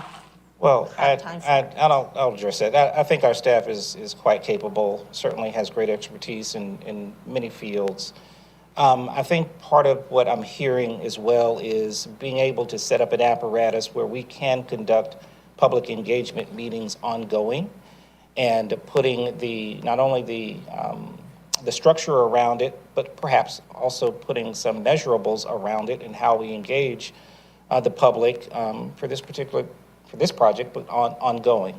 And I think we do have the capability. I do think we have the personnel to do it. I don't think that in the past we have been asked directly to take on said challenge, but I believe that we certainly can. And as we begin, I'm sure that we'll be able to conduct a process that is engaging, that is open and visible, and does elicit feedback, meaningful feedback from the public. Councilmember, which Sells. Yeah. Councilmember Sells. I'm quite comfortable that that the staff is competent and capable to facilitate such feedback. But the frank truth of the business is, this is a political question, okay? It is. Go back to the priority list, please, if you would. And no, I appreciate that because This is I a was political question. Right, I was answering the okay? administrative And let's question. just say, for argument's sake, that everybody who shows up in this 3 months says that the only thing they want is skateboards. Okay, we want a skateboard park. The fact is, it's already a baseball field. There are design limitations. It is what it is.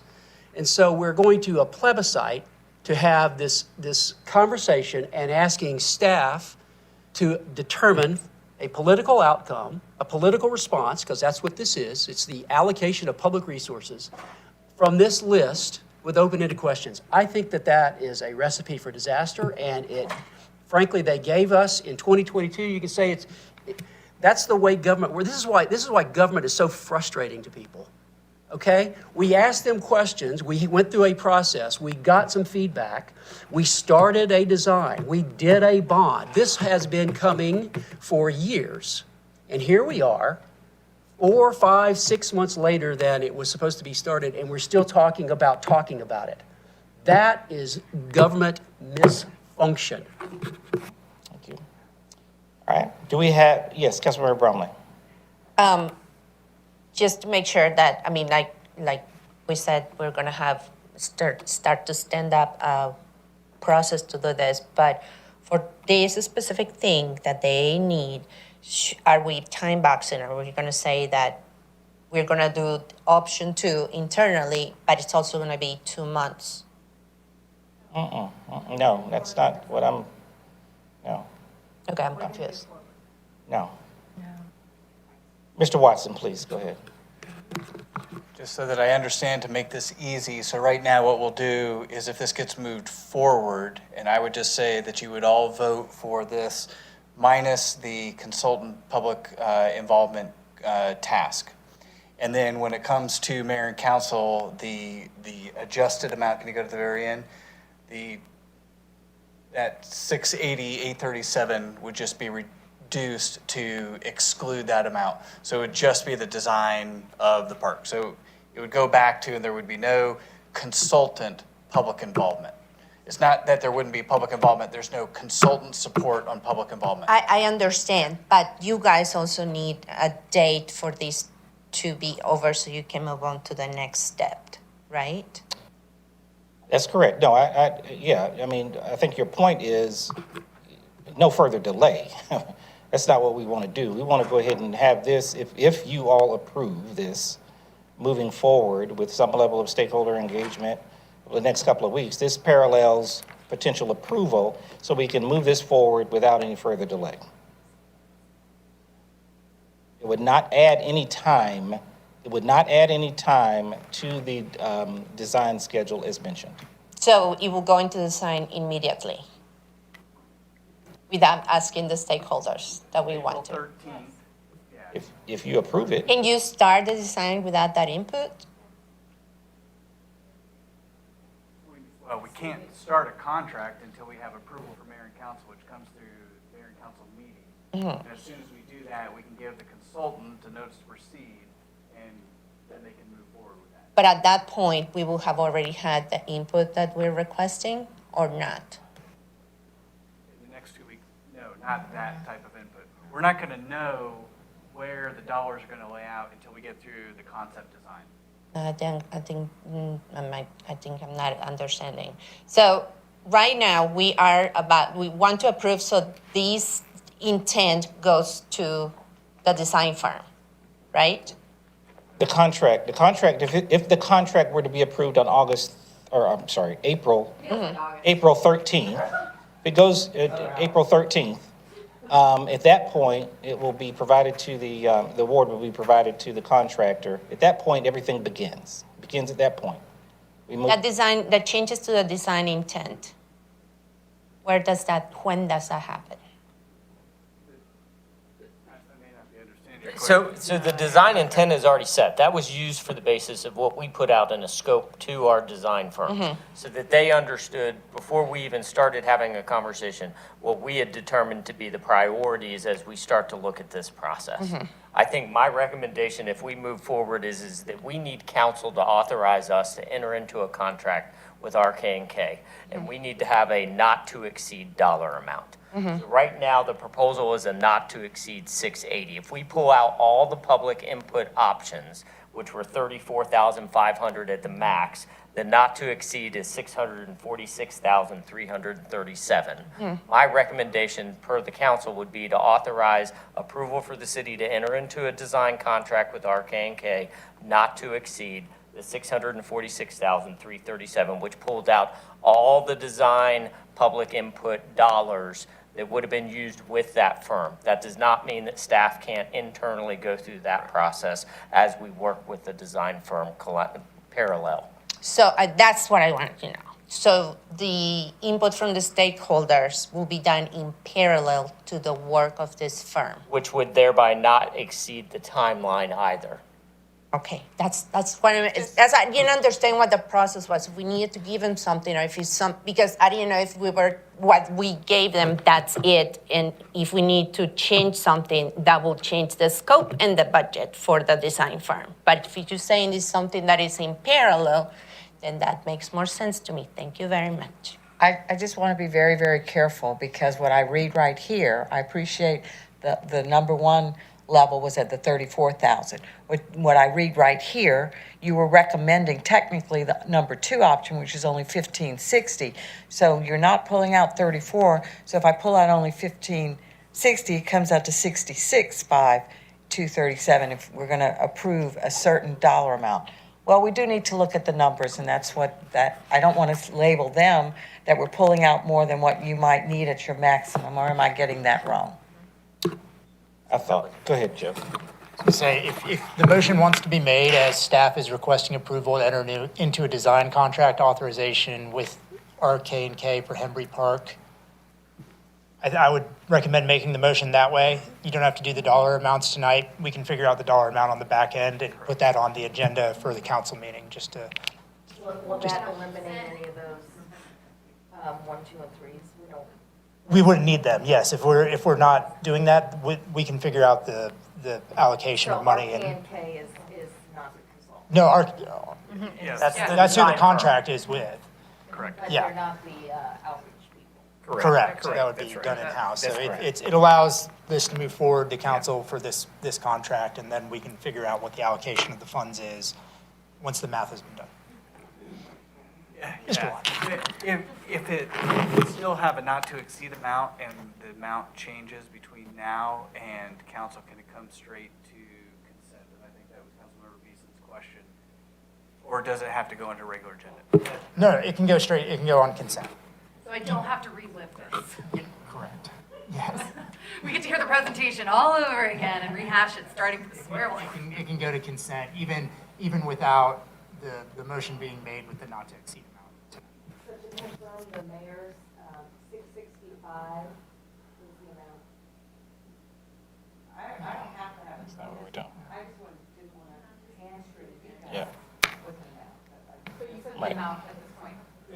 It's immaterial. It's immaterial. Yeah. Thank you.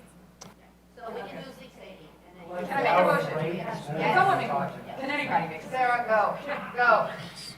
Councilmember Beeson. I'd like to make a motion on the item. Are we good? I'd like to motion the consideration of mayor and council to award the task order RK&K for the design of Hembry Park on an not to exceed 665 with the understanding that that dollar amount could change by with the next meeting. We have a motion and a second. We have any further discussion? Seeing none, all in favor? All right, that passes unanimously. Thank you. Thank you. Item number 5. Item number 5, fiscal year 2025 preliminary unaudited general fund.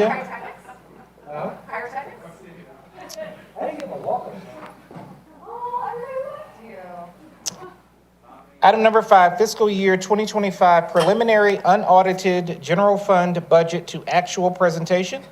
Mr. Bill Gottscho, the Chief Financial Officer.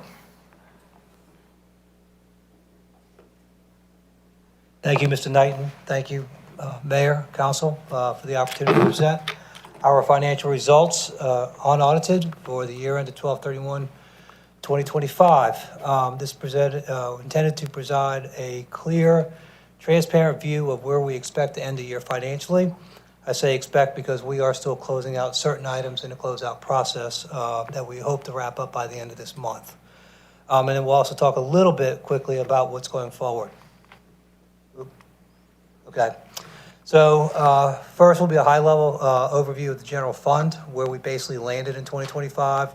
Then we'll take a detailed look at our budget to actual results, and then a snapshot of the balance sheet at year end with some discussion around liquidity. And then trying to keep the focus on what drove the results and what they mean in practical terms. So let's start with the general fund.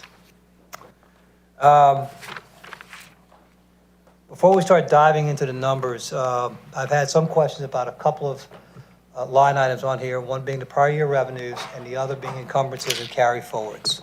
So at a very high level, we budgeted $108.8 million in our revised, or what we call our amended budget, in revenues and expenses. And we actually performed at $106.8 million on both of those line items. So at first glance, it appears we're about $2 million below budget on revenue and $4.1 million below budget on expenditures. But the key is understanding the prior revenue item as well as the encumbrance item. The prior revenue item includes $4.6 million that we call prior revenue. It's not new revenue that was generated in 2025. This was essentially planned use of savings from prior years. So it's like budgeting to use money from your savings account, but you don't use it if you don't have to. It's there, it's available, and under our reserve policy, we're allowed to reserve up to 25% of our fund balance, but in this case, we did not. So during the performance of 2025, we only used about $500,000 of that reserve carry forward revenue. So that means we actually saved, while it looks like a shortfall, we saved $4.1 million of fund balance. And when we get to the balance sheet, you'll see how this shows up. The other line item that can be confusing on here is the encumbrances and carry forwards. So these were commitments that we made in the 2025 performance of the year, typically through purchase orders or contracts where the cash has not yet been spent.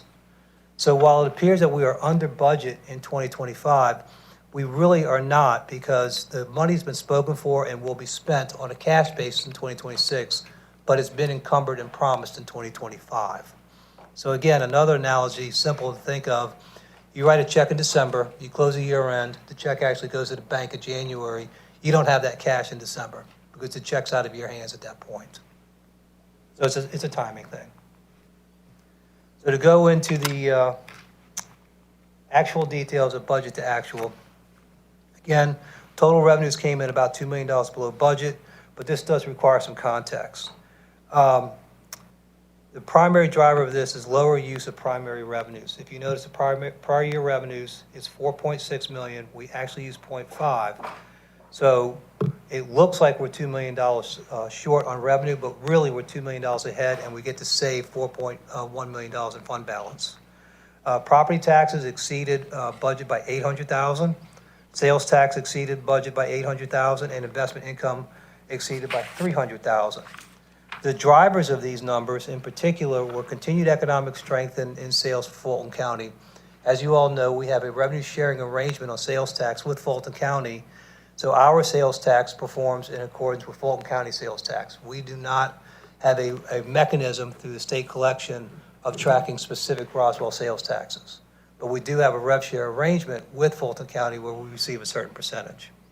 Also, our property ad valorem taxes on vehicles experienced a significant uptick at the end of the first quarter and the beginning of the second quarter in 2025, as many of those sales seem to come from existing inventory which were not subject to tariffs that were imposed at that time. So there was sort of a rush to the car dealers to buy cars, and then certain brands advertised actually that they would not pass tariffs along even if the car was not in inventory, but it was associated with the 2025 model year.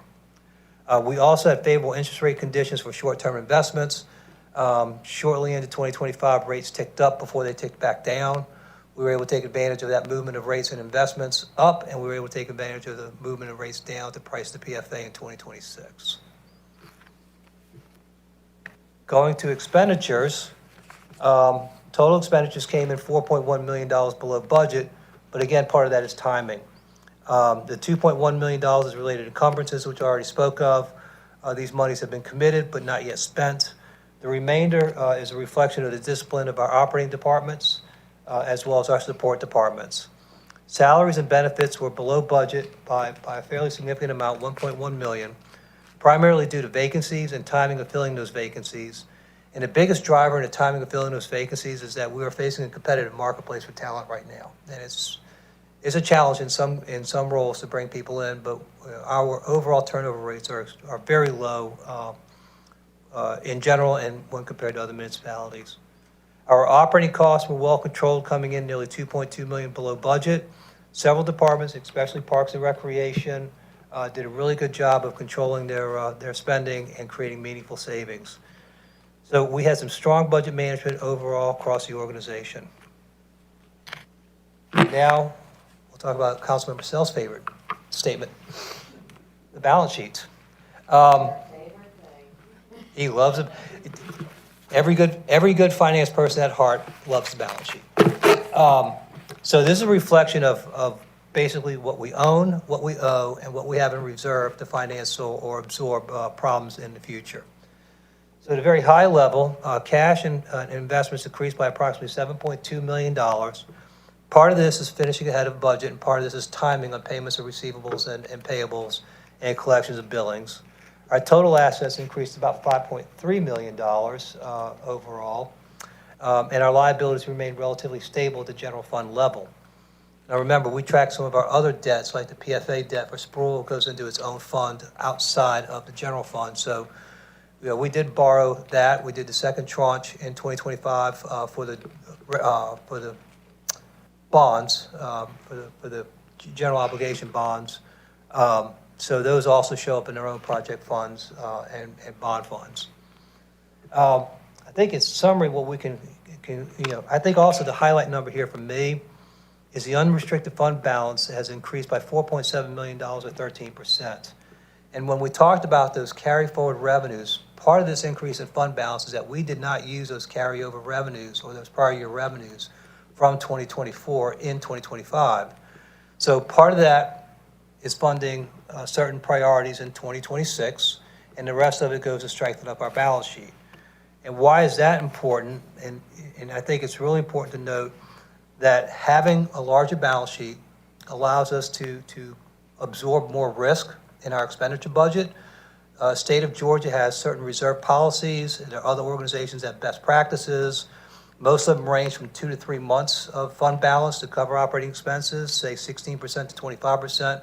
We are currently in a place where we are covering 39% of our expenditures budgeted in 2026. So we have a much larger cushion, and it gives us greater flexibility to be able to do things as they come up during the year.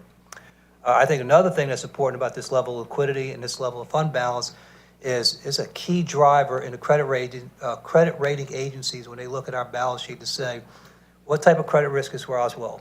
Well, with a balance sheet like this and operating performance and budget performance that we have, they've deemed us the safest credit risk possible in the municipality rating system. And in fact, there's a little moment of pride. The U.S. government's AA, we're AAA, so we're just a little bit better. Absolutely not. Not until they get their AAA, Alan. Bill, hold on one second. Councilmember Zach?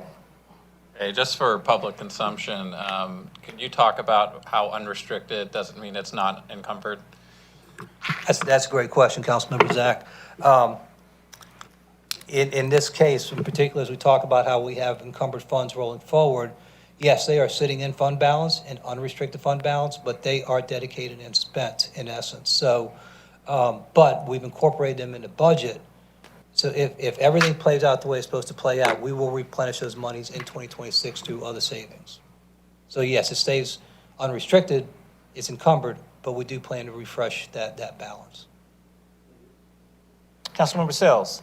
Yeah, you know, I'm a bean counter myself, as you know. And, Yes, sir. And fund accounting has always been an enigma stuffed with a lie for me. I don't understand fund accounting, but let's talk a little bit about this, if you don't mind. Sure. When you say it's in an encumbered fund, that means that both the debt and the assets that cover that are in that fund separately. So, for instance, the PFA has its own fund. It's got the debt, and it has the cash flow and the cash that services that debt. And we move that over there out of the operating budget as the maturities occur. Is that fair? In the case of the PFA, yes, it is. Okay. Right. So talk, and then for the general obligation bonds, they're also the funds are received. They go into, I suppose, their own. They're in their own funds. There's 3 funds. There's one for the garage, there's one for the parks question, there's one for public safety question. That's Right. So it's hard to think about this whole thing as sort of one balance sheet. It's always difficult for me. And maybe you have one that sort of lays that out, and we'll talk. Do you have a consolidated balance sheet? I've got a consolidated cash position because a certain Okay. council member last year asked me. Fair enough. Okay. So those restricted funds, as it were, that $308,000, that's the debt, that's the PFA, that's the Yes, sir. bond funds and all of that kind of stuff. If I could make a quick point about the GO bonds, the 3 bonds that were done through the questions. We have a debt service fund for those bonds. So they are not serviced out of the operating fund directly. They're serviced out of a bond assessment in property taxes that is then devoted strictly to the bond payment fund that can't be used for anything but the payment on the bonds. So that's an important part of fund accounting is the restrictions on those funds sort of protect the payment stream and give the bondholder confidence that they will be paid and gives the credit agency confidence that we have the ability to pay on a yearly basis. It's almost like a special purpose vehicle. Yeah. It is a special purpose. Not is like it is. Exactly. It is, Okay, fair yeah, and it's not a bad one from the Enron days. It's a good one that No, protects that's both the right. taxpayer and the bondholder at the same time. It's a safety measure in this Yes. case, and it makes those bonds cheap and fungible and highly saleable, right? Attractive to investors. That's the whole purpose of that. Right. Could you talk a little bit about, I mean, some ratios here? There's operating, the general fund is essentially available for all of our operations. So the family fisc, as it were, the city fisc, is bound up in the relationship between those unrestricted funds and the rate at which we spend, rate at which we spend money, I suppose, is the best way to think about it. Right, so this is what funds operations. And then we use a portion of operations to fund certain capital projects. Road resurfacing is the most common one that people associate, where we try to move from operating into capital because road resurfacing recurs every year, maybe different roads, but, it's a recurring problem. And it's not necessarily something that sets itself up for typical bond financing, because you don't have the same level of durability, say, with that program as you would with a longer-term program. Right. So that's like safety cash. It's like safety cash, yeah. And this is where, from a family perspective, you're gonna make your groceries, you're gonna make your rent, you're gonna do your car payments out of here, unless you do something big, like you buy a new house. Then you're gonna do it with a mortgage, and you're gonna shove it into a different bucket of money so that you make sure you always make your mortgage payment, you always make your insurance payments, you always pay property taxes on that, so that it keeps the family fisc, if you will, the term you've used, safe from unexpected shocks. So measures of health of the financial situation of the city, liquidity, let's start with that one. Liquidity is obviously measured by the rating agencies, but also in your mind, in terms of liquidity, our liquidity is in what shape? So if you look at this, we have $44 million of cash and $12.9 million of liabilities. So Yeah. we cover our liabilities about 3 times. I don't have the calculator, but I still math a little bit. And that doesn't even count receivables, which a lot of entities do count receivables as a liquid asset because they typically turn into cash in less than 30 days. So if you added receivables into the mix, you're now looking at $53 million covering $12 million of liabilities at the general fund level. So we're extremely liquid here, and that's intentional because our property taxes are collected in the fourth quarter. So that means we burn that down. You talk about the whole cash burn ratio and stuff. We get a big slug of collections in the fourth quarter and the beginning of the first quarter on a calendar basis.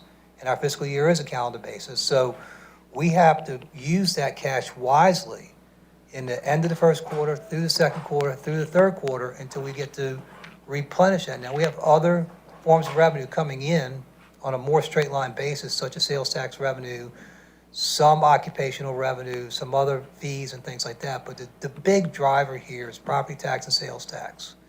And sales taxes, even sales tax is seasonal, but it's not seasonal like property taxes. Property taxes is basically a 2-month period where we collect everything, and we've got to be very careful with it for the next 10 months. So But that's as why a we need the percentage cash. of our budget, a percentage of our budgeted revenue, the property taxes is like 25%, I think. It's right, there. It's 34.6 out of 108, so it's close to 33. 33%. Right, and if you look, sales tax is about 32%, 30%. That's not quite as lumpy. Sales tax is No, not. you're right. It has some shape to it, though. It has some seasonality to it that we have to be careful with. Fair. But property taxes are the ones that we need the cash reserves at the beginning of the year, or in this case, 12/31/25, the end of the fiscal year. So, because, as we looked at the quarterly performance last year in this room, we saw that on a first quarter, second quarter basis, we were running at a deficit because we had not collected the big slug on property taxes Right, yet. right. And then once we started to collect property taxes, we flipped back to the balanced budget that we were in. Okay, so liquidity is one measure, and I agree with you, and I think you're saying that our liquidity is Our liquidity is adequate to get, is sufficient to get through 2026 and beyond. right, okay. And then another measure of financial health would be leverage ratio. Right. It's a little tricky here, but my simple math is we're more like a bank in terms of leverage ratio than we are like a company, in my view. So because our revenues are predictable and they're statutory and things like that. So Another way to put it is, we don't have the pricing power that a traditional company has. So to me, that's the biggest difference in managing our balance sheet, is our pricing power is predicated on the approval of the voters, and the performance of the marketplace. And we don't have those levers to pull in a traditional company environment. So we need to be very mindful of our leverage ratio. So in this case, the way I would look at leverage is either the amount of fund balance we have over liabilities or the amount of assets we have over fund balance. and liabilities would include the debt service. So Yes. from a leverage ratio, we're relatively lowly levered. I would say we have a very healthy leverage ratio. We did some comparisons last year. We have. Say that No, again? we are very healthy on leverage. We have. Meaning that we are we have conservatively sufficient- levered. Yes, we have sufficient fund balance to cover shocks to the system, to cover our liabilities. Well, that's what you want out of leverage. You want to be able to cover your liabilities, right? Thank you. I did have Thank you. one more slide. No, please, go ahead, sir. But, you know, Councilmember Sells asked some great questions. I wasn't going to stop him. Oop, I guess I don't. I'm sorry. I did want to close with some closing thoughts. I didn't put it into the slide, but I do have it in my notes. So, as you know from the discussion that Councilmember Sells and I just had, we did close with a strong financial position. Our core revenues performed well, and our expenditures were well managed, and we relied less on prior year resources than we expected. So going forward, looking, you know, what I would call the forward-looking statements for 2026, these results are unaudited and unreviewed. We are underway with our independent audit right now with our audit firm. We hope to complete that audit in June. Government audits, because of the multiple funds, are complex audits, but that is underway.